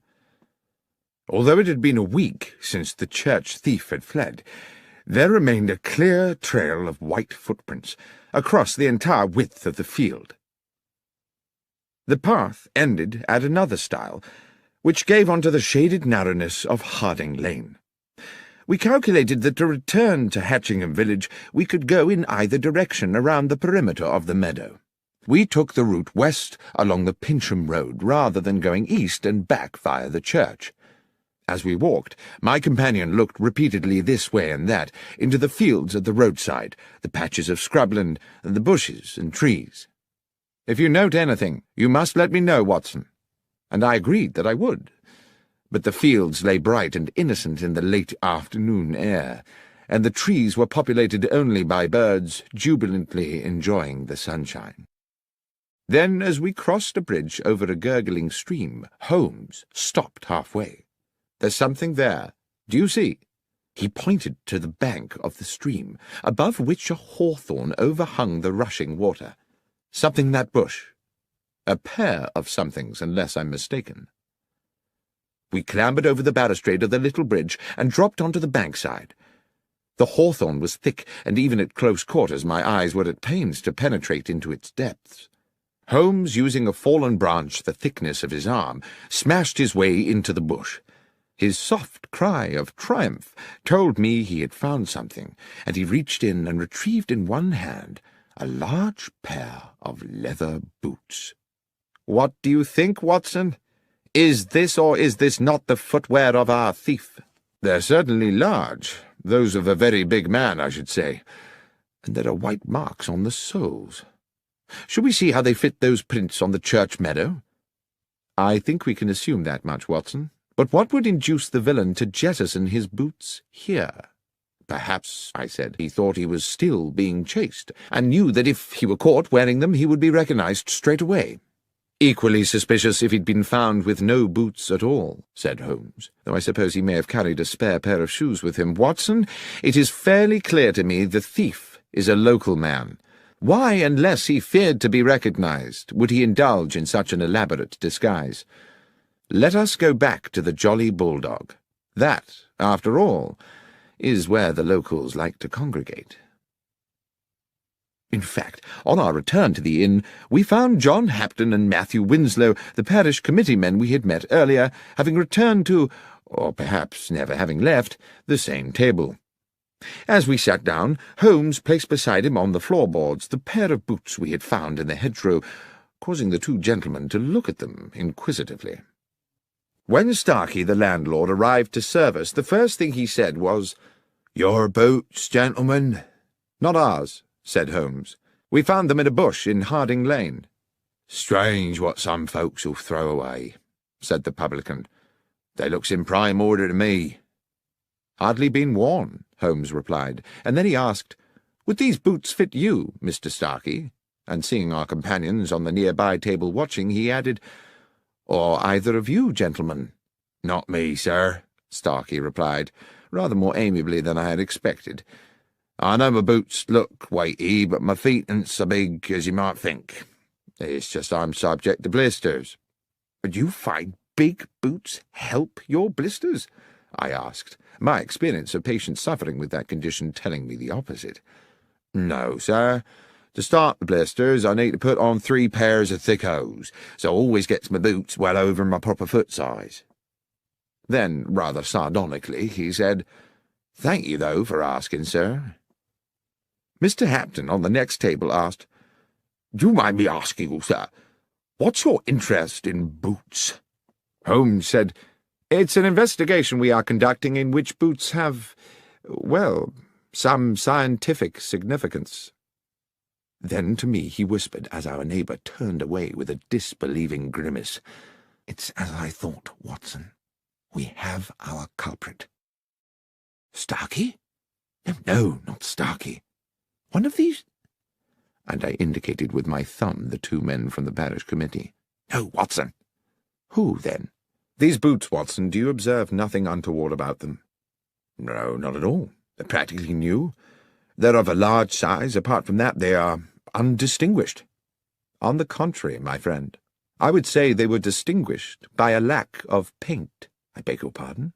"I mean, Watson, that there are white marks on the soles, to be sure. But tell me, pray, how a man with his hands covered in whitewash could have unlaced and removed his boots without leaving marks on the laces?" "I don't know," I said, "but it would be a singular coincidence if someone completely innocent had jettisoned a pair of boots with paint on the soles." "There is no coincidence," Holmes said. "These boots were undoubtedly left here by the thief, but not in the way we were intended to believe." "Are you suggesting that you know who the thief is?" "The thief, Watson, is the Reverend Kingsley himself." "But how could it be, Holmes? There was no time for him to escape across that meadow and return to the vicarage in time to meet Sam Manners outside the church. How can a man chase himself across a meadow?" "As you know, Watson, we are due to meet the bishop this evening at Trinity Vicarage. So let us finish our meal. I will explain everything there." We had promised the bishop an interim meeting at the vicarage to advise him of our progress in the case, which no doubt the clergyman expected to be only moderate this soon after our previous meeting. But we had hardly settled to our sherry in Mr. Kingsley's comfortable parlour than Holmes declared dramatically, "You will no doubt be delighted to know, gentlemen, that Dr. Watson and I have solved the case." I did not think it my business to confess that after my previous conversation with Holmes I was as much in the dark as anyone, but I sat quietly sipping my sherry while I watched my friend open the bag we had brought from the inn and remove the 2 large white-stained boots we had found beside the stream. The bishop's eyes widened. I have to say he looked incredulous. Mr. Kingsley, too, wore a sceptical smirk and raised his eyebrows. "Please tell us, Mr. Holmes, what you think you have found?" "Dr. Watson and I found these," Holmes explained, "in a bramble bush in Harding Lane. Big boots suggested we were seeking a big man, yet the footprints told us his stride was short. It was our landlord at the Jolly Bulldog who enabled me to understand the dichotomy. He is a man who buys bigger boots than his foot size in order to accommodate extra socks. Our villain, however, bought his bigger boots in order to accommodate another pair of shoes, leaving the footprints of a bigger man than he is himself. Is that not so, Mr. Kingsley?" The young vicar, I thought at the time, if he was guilty of anything, was heroically cool about it. He betrayed nothing but genteel surprise. "Are you suggesting that I was the thief, Mr. Holmes?" "Holmes," said the bishop gravely, "from what I understand, Mr. Kingsley and his verger practically managed to catch up with the thief on that fateful day. What on earth do you think is the evidence for this assertion?"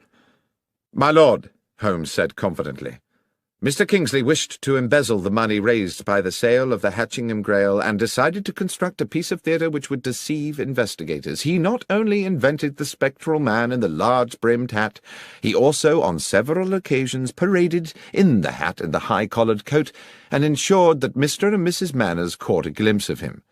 On the day of the theft, having sent Sam Manners to lunch, he came back here to the vicarage, assumed the disguise, showed himself at the cottage window where Manners was eating, and proceeded into the churchyard. Dashing back to the vicarage again, he slipped out of his cloak and hat and waited for Mrs. Manners' knock on the door. He told Mrs. Manners to summon her husband and rendezvoused with him outside the crypt door." "And then what?" said Mr. Kingsley, insolent with fury. "I put on these boots, unlocked the church, went down to the crypt, took the money, escaped the church, jumped the stile and ran across a mile of the field, then dashed a mile back, took off the boots and waited calmly for Sam to arrive, whereupon I went chasing off across the field again. That would indeed have been ingenious, to do in 2 minutes what an athlete could not do in 20. Yes, indeed. The question, as my friend Dr. Watson has clarified, is precisely, how may a man chase himself across a meadow?" "And the answer?" asked the bishop. "No one will ever know at what point you took the money, Mr. Kingsley. As the keyholder you are free to do it at your leisure, and, for all one knows, it may never have been in the crypt safe in the first place. Certainly there was no need for you to waste time on it on the day we are discussing. You wished to ensure there was just enough time with Mr. Manners at lunch for you to get to the crypt door and kick over the whitewash bucket. And of course you had given Mr. Manners the task of whitewashing that particular part of the church wall, simply to ensure that there would be a bucket there to be upturned.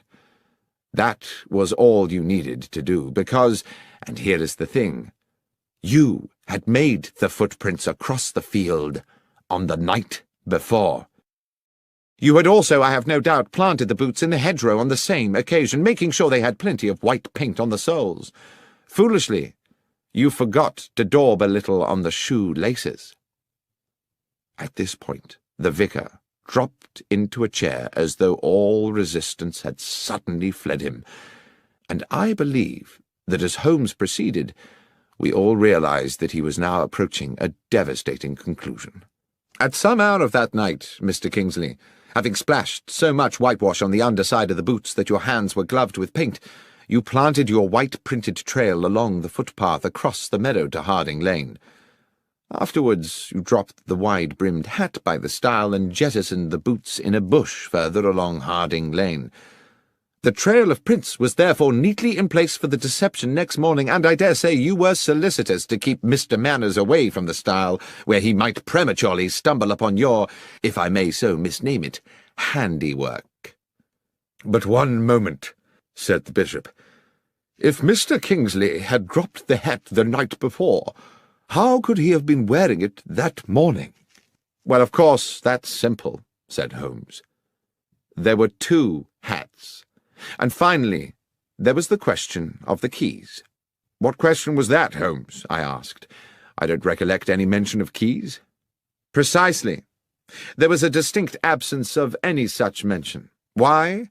Because a key would have been needed to enter the crypt, and Mr. Kingsley thought it better not to raise the tricky matter of how such an intruder might have got hold of one." The pale face and slumped figure of Mr. Kingsley indicated his utter defeat. The bishop clearly needed no further convincing. "The money, Kingsley," he said. "Have you spent it?" The vicar looked bitter. "I'm a gambler, Bishop. And the truth is that over the years I have burdened myself with appalling debts.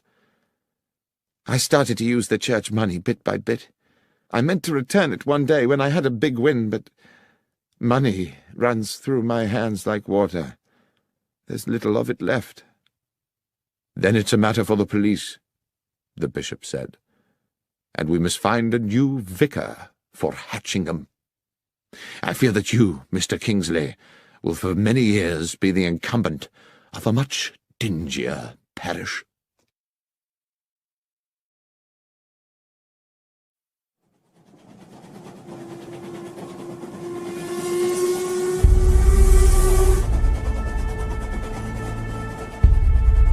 The 1059 Assassin.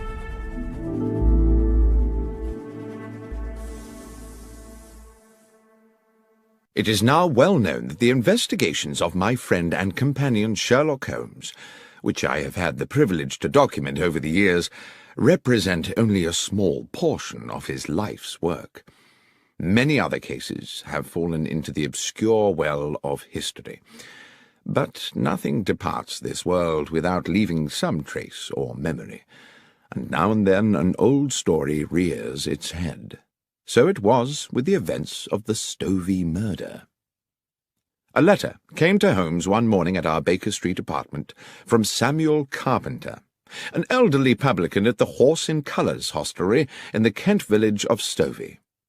Several years previously, Samuel Carpenter had been a witness at the trial of Arthur Weeks, a local villain accused of intimidation, abduction, blackmail, and grievous bodily harm. Holmes had been involved in helping police on the case with footprint evidence, and thus had come to meet the amiable publican. I suppose we never expected to visit the quiet settlement of Stovey ever again, but the letter contained a clear and urgent summons.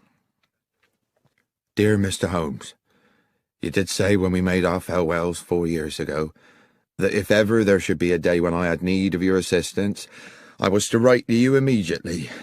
I'm afraid, sir, that day has come. A terrible set of events has clouded my life, and I am quite at a loss. Arthur Weeks, that ruthless villain you helped put away, died in jail a few months ago. Ever since then his son, Henry, has been making our lives a misery.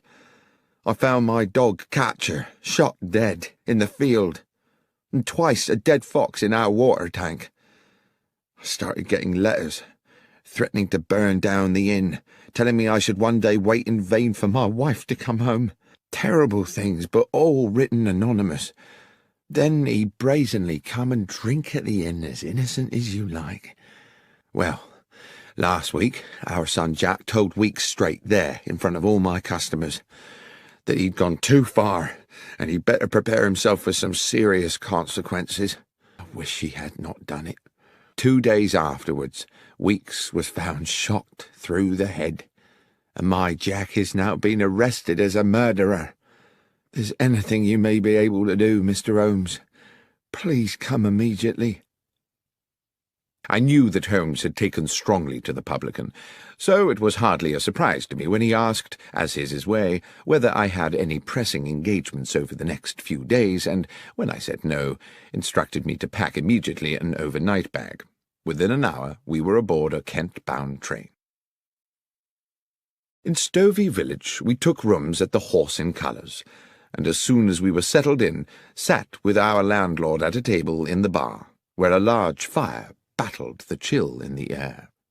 Holmes said, "Now, Mr. Carpenter, the first thing you must do if I am to help you is to answer my questions honestly and accurately." "That I will do, Mr. Holmes." "Your Jack made a threat to Henry Weeks here in this bar." "Yes, sir." "And 2 days later Weeks was found dead." "Dead with a shot through his head, just outside the village where Nightingale Lane crosses the London railway line, and his horse tied up nearby." "And they came to arrest Jack when?" "That very night. But Jack wasn't here, of course." "Wasn't here?" "Jack couldn't have killed him, Mr. Holmes. Jack was already aboard the London train when Weeks was killed. He was off to buy himself a suit for his wedding. I took him to Stovey Station myself that evening to catch the 10:59. There weren't a moment when Jack left my sight. I watched him get on that train and waved him off as it left. But the police didn't seem to think that counts for anything. Soon as he got back here next day, they carted him off, and he's now under lock and key in Maidstone jail." "Well, Mr. Carpenter," said Holmes, "I accept unequivocally that what you are telling me is the truth. But my sense is that this is going to be a very convoluted business, and I must impress on you the need to be patient." When Carpenter had returned to serving his customers, I said quietly to Holmes, "Surely, if what the old chap says is true, the police have no case. Weeks must have had 100 enemies hungry for his blood, with far weaker alibis than Jack Carpenter." "Perhaps so," said Holmes, "but I fear the word of a father in defence of a son is unlikely to be regarded in court as compelling evidence, especially when the police have their minds made up in advance. Watson, I've a suspicion that things may get a lot more obscure before they become clearer. Let's make good use of the afternoon by acquainting ourselves with the details of Henry Weeks' unfortunate end." Our escort to the scene of the crime was a local policeman, Sergeant Berry, a man of stubborn practicality, whose uniform one suspected must have been artfully augmented to accommodate the spectacular rotundity of his belly. He clearly felt he had better things to do than to accompany a consulting detective to the scene of a crime when the culprit was already halfway to the gallows. Walking from Stovey village, we arrived at a spot about 30 yards from a level crossing, where the main London railway line traversed Nightingale Lane. "Darkhill Crossing. Corpse found here," Sergeant Berry said bluntly. 6 feet from the fence. Victim's horse still tied to the fence. Cause of death, single bullet entering just here." He put a plump finger in the centre of his brow. "Weapon?" "A gun," said the policeman insolently. "I am aware," said Holmes, clearly irritated, "that if a man is killed with a bullet, then the probable source of the missile is a firearm. What I want to know is whether the weapon has been found, or, if not, whether anyone has deduced the type of gun from the type of bullet." "No gun found," said Berry. "As for the bullet, far as I know, it's still at the end of a short tunnel into his skull." "And the horse?" "Oh, I don't think we can pin it on the horse, sir," the policeman said with a smirk. "Sergeant Berry," Holmes was threateningly patient, "are you able to assist me in this investigation, or would it be more convenient to you if I were to apply to my acquaintances at the yard to find me an alternative guide?" The policeman looked suddenly chastened. "Just my joke, Mr. Holmes. Yes, I can take you to the horse, sir, and to the body." We saw the horse first. It had been stabled with the police horses in a yard in the village, a tall brown stallion with rather frightened eyes. When young, it must have been a formidable creature. Now it looked ragged from a lifetime of hard riding. Holmes looked it over carefully. The animal was skittish, seemingly distressed, and tried to pull away when Holmes held its bridle to examine its head. I watched rather nervously as my friend entered the stable bay and walked round the animal, which threatened to jostle him against the walls. Then, when he reached the front of the creature again, Holmes said, "There's a mark here. A sharp wound, can you see?" On the right foreleg, just above the fetlock joint, was a slender but quite noticeable lesion, apparently caused fairly recently. Holmes turned to Berry again. "Was this mark here when the horse was found?" "I believe so." Good. Well, since we seem to be in the business of investigating wounds today, you'd better show us the way to the morgue. Incidentally, Sergeant, how well do you know the accused man? Fairly well, replied the policeman. Do you know whether he has friends, acquaintances, perhaps, of some intimacy? Well, not really that I know of, sir. He was always at his father's public house, and they were ever a close lot. Sergeant Berry stopped. He became instantly animated and businesslike. A gleam came into his eyes, and he said, "Look, there's the mortuary, Mr. Holmes, just after the church. I'll leave you to it, if I may. Just thought of something rather urgent I've got to do." And very briskly, almost running, he disappeared back towards the village. "Strange," I said to Holmes. "What do you think that was about?" "I think," said Holmes, "that I've put an idea into his head. I only hope it doesn't complicate matters." It transpired that a post-mortem on the dead man had been commissioned, but that the police pathologist had only arrived from London that morning, possibly on the same train as Holmes and myself.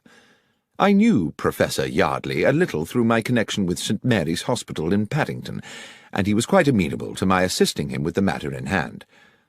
He was a conscientious practitioner, and while the cause of death seemed evident, he thoroughly inspected the externalities of the corpse before opening it. The head wound was a clean, almost star-shaped hole, glutted with dried blood. There was no wound on the back of the head, and it was apparent that the bullet had not exited the body. "Notwithstanding that there was no weapon at the scene," Holmes said, "suicide seems out of the question, wouldn't you say? There are no powder burns to the skin, and, besides, the wound is probably too small for a close shot. I'd say the missile came from some distance." The bullet had, it turned out, penetrated the brow and lodged deep in the parietal lobe of the brain, but, as Holmes had suggested, the hole in the skull was small, and there was not the dramatic shattering of bone one might have expected from a close shot. Suicide, Professor Yardley concurred, was not a possibility. "We are certainly looking for a murderer, then," I commented to Holmes as we wandered back towards Stovey. "Well, somebody killed Henry Weeks for certain, Watson. But I have to confess that at this moment I have no idea who it was." "You don't think we might be wrong about Jack Carpenter after all?" "I do hope not, Watson. It would be an appalling tragedy. But then I suppose for one poor soul or another murder always is." I had hoped that our next port of call would be the Horse in Colours, for an icy wind had blown up and I was ready for a glass of beer and the comfort of the inn's blazing logs. But Holmes walked us straight to Stovey Station, where, he said, we must make an important call. I steeled myself against the increasing cold as the last light faded from the sky. The station-master at Stovey was Milton Fraser, a man dressed to give the impression of order and precision, his cap fitting perfectly the balding sphere of a small, neat head, and a fine silver pocket-watch peeping from his waistcoat pocket. Holmes, whose own knowledge of the country's railways is second to none, won his confidence easily. "I wish to ask you, Mr. Fraser," he said, "about yesterday evening. There is a late train to London, I believe." "The 10:59, sir." "It was on time?" "It was, as it generally is. Not much traffic on the tracks at that hour." "And do you recall whether any passengers boarded the train at Stovey?" "Of course I do, sir. Young Jack Carpenter." "Just him?" "Yes, sir. His father saw him aboard. I watched the train pull away myself." "And there is no way anyone could have left the train after that?" "Well, not here in the station, no, not without my seeing him." "Not in the station?" "No." "I suppose it might be possible for someone to alight at the crossing." "The level crossing?" "Yes, sir. The 10:59 always stops at Darkhill Crossing for a few minutes. Safety precaution, sir. Thornley Bridge over the Stour is considered unsafe for two trains until they finish the repairs, so the 10:59 up train must wait until the 11:04 down has come through." "And this happens every night?" "Can't recollect when it last didn't, sir." "Lastly, Mr. Fraser, can you recall which part of the train Mr. Carpenter boarded?" "Second compartment of the third carriage, sir. I'm quite sure of that." "Thank you, Mr. Fraser. You've been more helpful than you know." "I suppose we now have to consider," I said to my companion back at the Horse in Colours, as I stared into the flames of the fire, "that Jack Carpenter shot Henry Weeks from the stationary train." "We must consider it, certainly." Yet I think it rather unlikely. How would Carpenter have known his intended target was going to be waiting there at the crossing? Then what is the significance of the stopping train? Has it any? I'm beginning to think it has, but I must confess to being currently unsure in what way. Well, let's eat and then sleep on it, I said. But at that moment our cosy evening was horribly interrupted. A young woman, hair dishevelled, came screaming into the bar. "Mr. Carpenter! Mr. Carpenter!" The elderly landlord came rushing in from the kitchen. "What is it, Sarah?" "It's Beth Miller. They've taken her in." "Who's taken her?" "The police. That Sergeant Berry's arrested her. Says he found a gun." "What's this?" cried Holmes. "Who is Beth Miller?" "Beth is my son Jack's betrothed," Carpenter said. "Their wedding is fixed for next month. Beth's a good and honest young woman and gentle as a lamb. I'll see that blasted policeman." Holmes barred his way and put a hand on his shoulder. "If I'm to help you, Mr. Carpenter," he said, staring hard into the man's wild eyes, "believe me when I say that it will not serve our purposes to be too precipitous. Dr. Watson and I will go straight to the police station and find out what's happening. I beg of you to do nothing before you hear from us." Having received Carpenter's assurances, we made our way out of Stovey to the police station, a thick-walled stone building halfway along to the next village. Once a brewery, it now had the grim air of a medieval lock-up. It would not be exaggerating to say that my friend and I received a cool welcome from Sergeant Berry, whose domain this appeared to be. "Yes, sir, I do have a young woman in custody here, and I can confirm that she has been charged on suspicion of murder." "And can you tell me," said Holmes, "how she is supposed to have committed this crime?" "Well, obviously, sir, we don't know all the details yet, but with a bit of imagination, an intelligent person might construe that she had lured Mr. Weeks to Nightingale Lane on some, shall we say, enticing pretext, laying in wait for him, and dispatched him with a bullet as he tethered his horse." "And," said Holmes, "would this same intelligent person construe that Jack Carpenter had a part in this?" "Well, yes, sir, that person, assuming he was using his faculties, would conclude that quite obviously Jack Carpenter was an accessory before the fact, and therefore equally culpable." "Thank you, Sergeant," Holmes said, "for simplifying what I, in my sluggishness of mind, had considered a mystifying problem. Might it be possible for us to see the prisoner now?" "I'm sorry, sir, I couldn't permit that." "Or should it wait until I have received authority from my good friend Superintendent Wales at the Yard?" The policeman licked his lips, pretended to consult a piece of paper on his desk, and said, "Well, as you say you are a friend of the superintendent, sir, I'm sure 5 minutes wouldn't hurt." We were shown to a cavernous room where rusted iron remnants of the brew-house remained bolted to the walls and ceiling. The large skylight had been set with bars, and there were no other windows. A pretty dark-haired girl of no more than 20 years sat at a wooden table. She reacted to us with suspicion as we were admitted, but no sooner had the constable left us alone with her, and no doubt largely in desperation, she confided in us readily.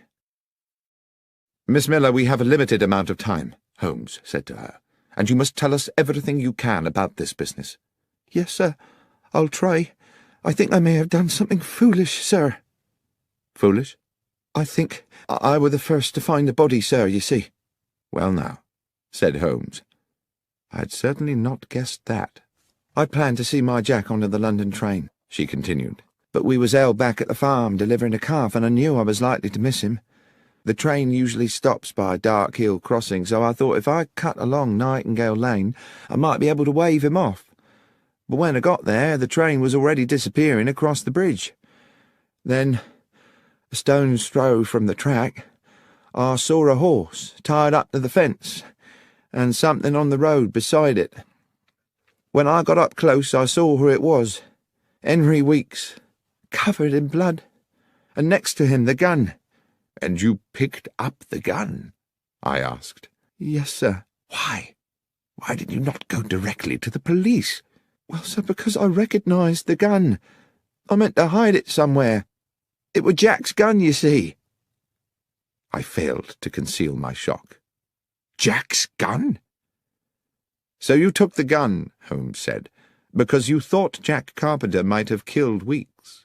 "Yes, sir. That was my fear." "Even though Jack was on the train?" "I didn't know how long Weeks had lain there, sir. It's a lonely place, and he might have been there for hours. So that didn't look good for Jack, departing as he did the very same evening. I weren't sure of nothing, Mr. Holmes, except that Jack was likely to get the blame, everyone knowing about the venom between him and the Weeks family."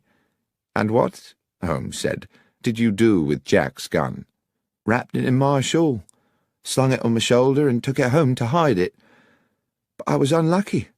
On the way I passed Sergeant Berry. I think he must afterwards have puzzled over my strange burden, for he came today to search the cottage, and that's when I was arrested." "But Holmes," I said, "if the murder weapon was beside the body, doesn't that at least establish Jack's innocence?" "Unfortunately not, Watson. The assumption we had made was that the murder occurred while Jack was on the train. If it happened well before that, I fear that either he or Miss Miller here remain the prima facie suspects." "But I didn't kill Henry Weeks, sir. I swear to God." "I don't believe you did, Miss Miller, but we have to convince the police of that. Be hopeful." But as we walked back along the lane that evening towards Stovey in the horse in colours, Holmes seemed somewhat less certain. "I have little to go on at this moment except instinct, Watson. I do not feel that Jack Carpenter killed Henry Weeks, and I feel even more strongly that that young woman did not do it either. But feelings, I'm afraid, are not evidence. Let's hurry back to the inn and hope the bar is still available to us.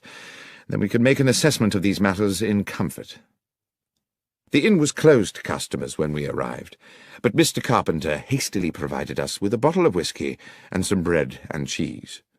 The fire was still glowing bright, and I sat there for a good hour while my friend went away to ask some questions of our host. Eventually, he returned and reclaimed his seat beside the fire. "Can we number the suspects in this case, Watson?" "Well, apart from Jack Carpenter and the girl Beth Miller," I said, dropping my voice, "I suppose Jack's father, our landlord, is another possibility." "Yes.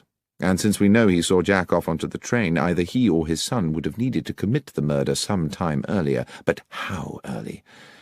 I've just spoken to him at length. He assures me, and I believe him, that there are plenty of people prepared to swear that both he and Jack were here all afternoon, and Beth spent the day at farm work. Even so, if the police go ahead and prosecute a case against one or all of them, there's a strong chance a jury might find them guilty, based purely on the assumption that they would at some time have had the opportunity. We are not out of the woods yet, Watson." "I see what you mean." "Our inquiries seem to have stalled, rather." I refilled our glasses from the whisky bottle, and Holmes puffed at his pipe. Then suddenly he said, "The secret is on that train, Watson. I'm sure that's where it is. What time is it?" 20 minutes to 11. "Come along. We might just get there before it leaves." It was an old cart that transported us post-haste along the hold and muddy lanes of Stovey, so that we arrived at the station splattered and not a little shaken. We were, however, in good time to meet the 10:59. Unfortunately for us, the station-master, Mr. Milton Fraser, was again on duty. Despite his obvious respect for my friend, however, he became instantly resistant on hearing Holmes's request. "No, sir. I'm afraid I most definitely cannot hold up the 10:59 London train. Mr. Fraser, this is no flippant request. An innocent young woman will spend tonight locked in a dungeon, as will her fiancé, unless I am able to complete certain essential inquiries. I ask only for 10 minutes. Mr. Holmes, my reputation may be a small thing by the world's standards, but it is very important to me. 10 minutes is a long time to delay a train. But if I can guarantee you that this will not affect your reputation, can you really do that, sir?" "Mr. Fraser, you have my word on it." A long, thoughtful pause. Then, "Very well, Mr. Holmes. I'll do as you ask."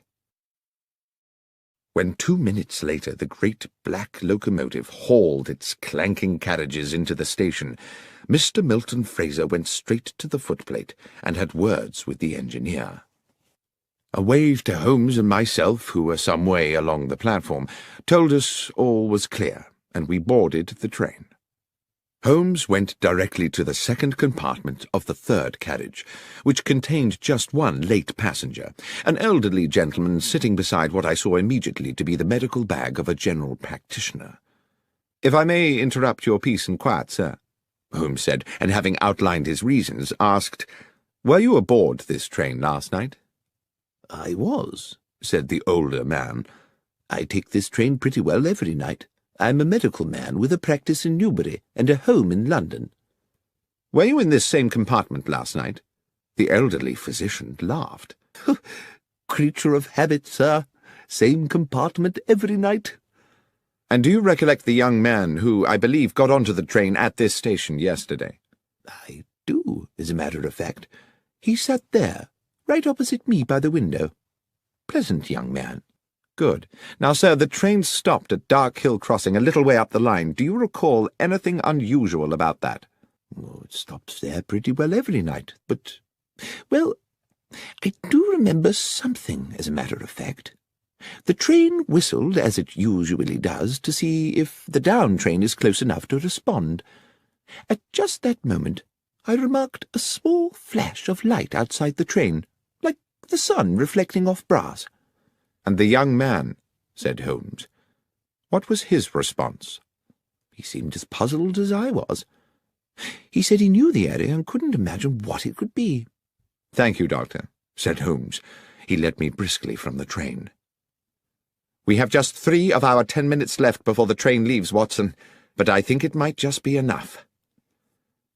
Mr. Fraser was waiting for us on the platform. "All done, sir?" "One final request, Mr. Fraser. Are these the same carriages and in the same order as made up the train last night?" "Yes, sir. That doesn't change much." "Then I'll need to get onto the line to check the other side of the train." "I don't know, Mr. Holmes. The down train is due. You'll be at too much risk." "I shall be quick." And without further discussion, he re-entered the train, crossed the compartment, opened the further door, and dropped onto the down line beyond. At almost precisely that moment, we heard a whistle, and Fraser said, "By golly, Dr. Watson, that's the down train crossing the bridge." I waited for a half-minute, but when I heard the rumble of the approaching train, I could restrain myself no longer. "Holmes!" I called. "Get a move on, for God's sake!" But the last words of my sentence were drowned by the roar of a locomotive thundering into the station and hissing to a halt next to the 10:59. I'm not sure what I thought had happened. I could see that Holmes had not regained the empty compartment for a terrible moment. I hovered in a cloud of anxiety. Then his head appeared, between the bottom of the train and the platform edge. He had ducked under the stationary train to avoid the incoming express. "Holmes, are you all right?" "More than all right, Watson," he said as he clambered back onto the platform. "Especially as I believe I can now name our murderer." He turned to the rather shaken station-master. "The train may leave, Mr. Fraser, but there are conditions. I see there are no facilities for uncoupling a carriage here in Stovey." "Correct, sir. There are no sidings here." "Then I must ask you to travel to London with the train, and to ensure on arrival that the carriage in which the physician gentleman is travelling is impounded at Paddington." "Good Lord, Mr. Holmes, is the doctor a suspect?" "No, Mr. Fraser, but one might say the carriage is." Despite his misgivings, the station-master was heroically compliant, and directly he had arranged for a message to be sent to his own family, he boarded the 10:59, which had now, for one night only, become the 11:25, and the train pulled out of the station on its way to London. "Well, Holmes, I probably don't need to tell you," I said, "that I am completely baffled." "You can be forgiven for that, Watson. It has been a puzzling business.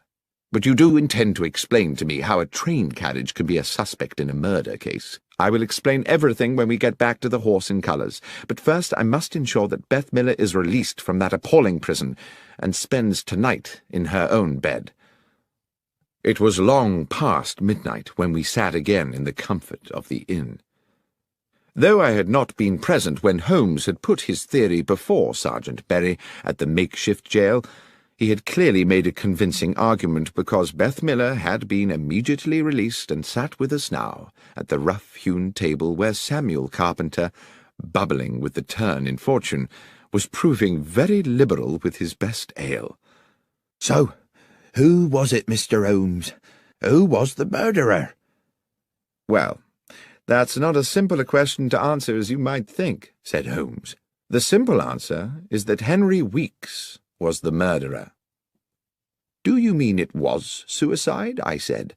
"Well, Watson, whatever we call it, there is no doubt that when Henry Weeks fired the gun, it was to murder Jack Carpenter." Around the table, Mr. Carpenter, Beth Miller, and I, all wearing similar baffled expressions, sat staring at Holmes, waiting for him to elucidate. "Henry Weeks," Holmes said, "went to the spot with the intention of killing young Jack. He knew the train would stop there, and he meant to get a shot at his victim through the carriage window. Things seemed to be going well for him. Jack Carpenter was sitting on the stovey side of the train, so Weeks would have had a good view of him from the lane. Here is what I believe happened. Weeks took aim, but at the very moment he was about to squeeze the trigger, the train blew its whistle. My guess is that the horse reared up and kicked the butt of the gun, hence that wound on the beast's foreleg. The gun went off." "Ah," said I, "that flash of light the physician on the train mentioned." "Precisely. The sound of the shot was probably drowned by the noise of the train. The gun barrel now tilted down, its aim sent low. The bullet hit the wheel bogie of the carriage. The mark on the metalwork is what I was so keen to check this evening, and ricocheted back to strike Henry Weeks." "So the train wheel was the killer," I said. "As I say, one could impute the train or the bullet or even the horse as accessories, for all were material in the death.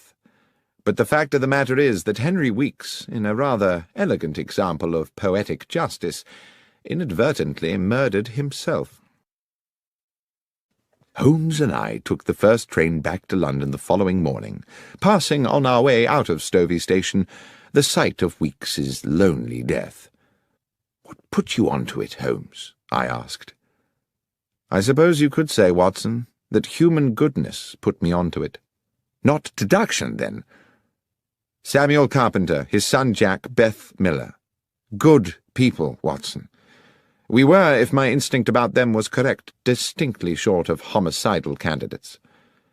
Then you'll recollect the nature of Weeks's head wound. Clearly not suicide, as you noted yourself, because of the shallow nature of the wound. But was it a deep enough lesion to have been caused by a direct hit at close range? That set me wondering about whether the bullet might have rebounded. My examination of the train confirmed it." "You're quite right about the wound. I dare say it didn't kill him outright. The poor man probably lay there for some while, bleeding to death in the cold." "Well," said Holmes, "perhaps that bleak hour may have given him time to reconsider the error of his ways." Sherlock Holmes, The Rediscovered Railway Mysteries and Other Stories, was written by John Taylor and read by Benedict Cumberbatch. It was produced by Fiction Factory and is published by BBC Audiobooks.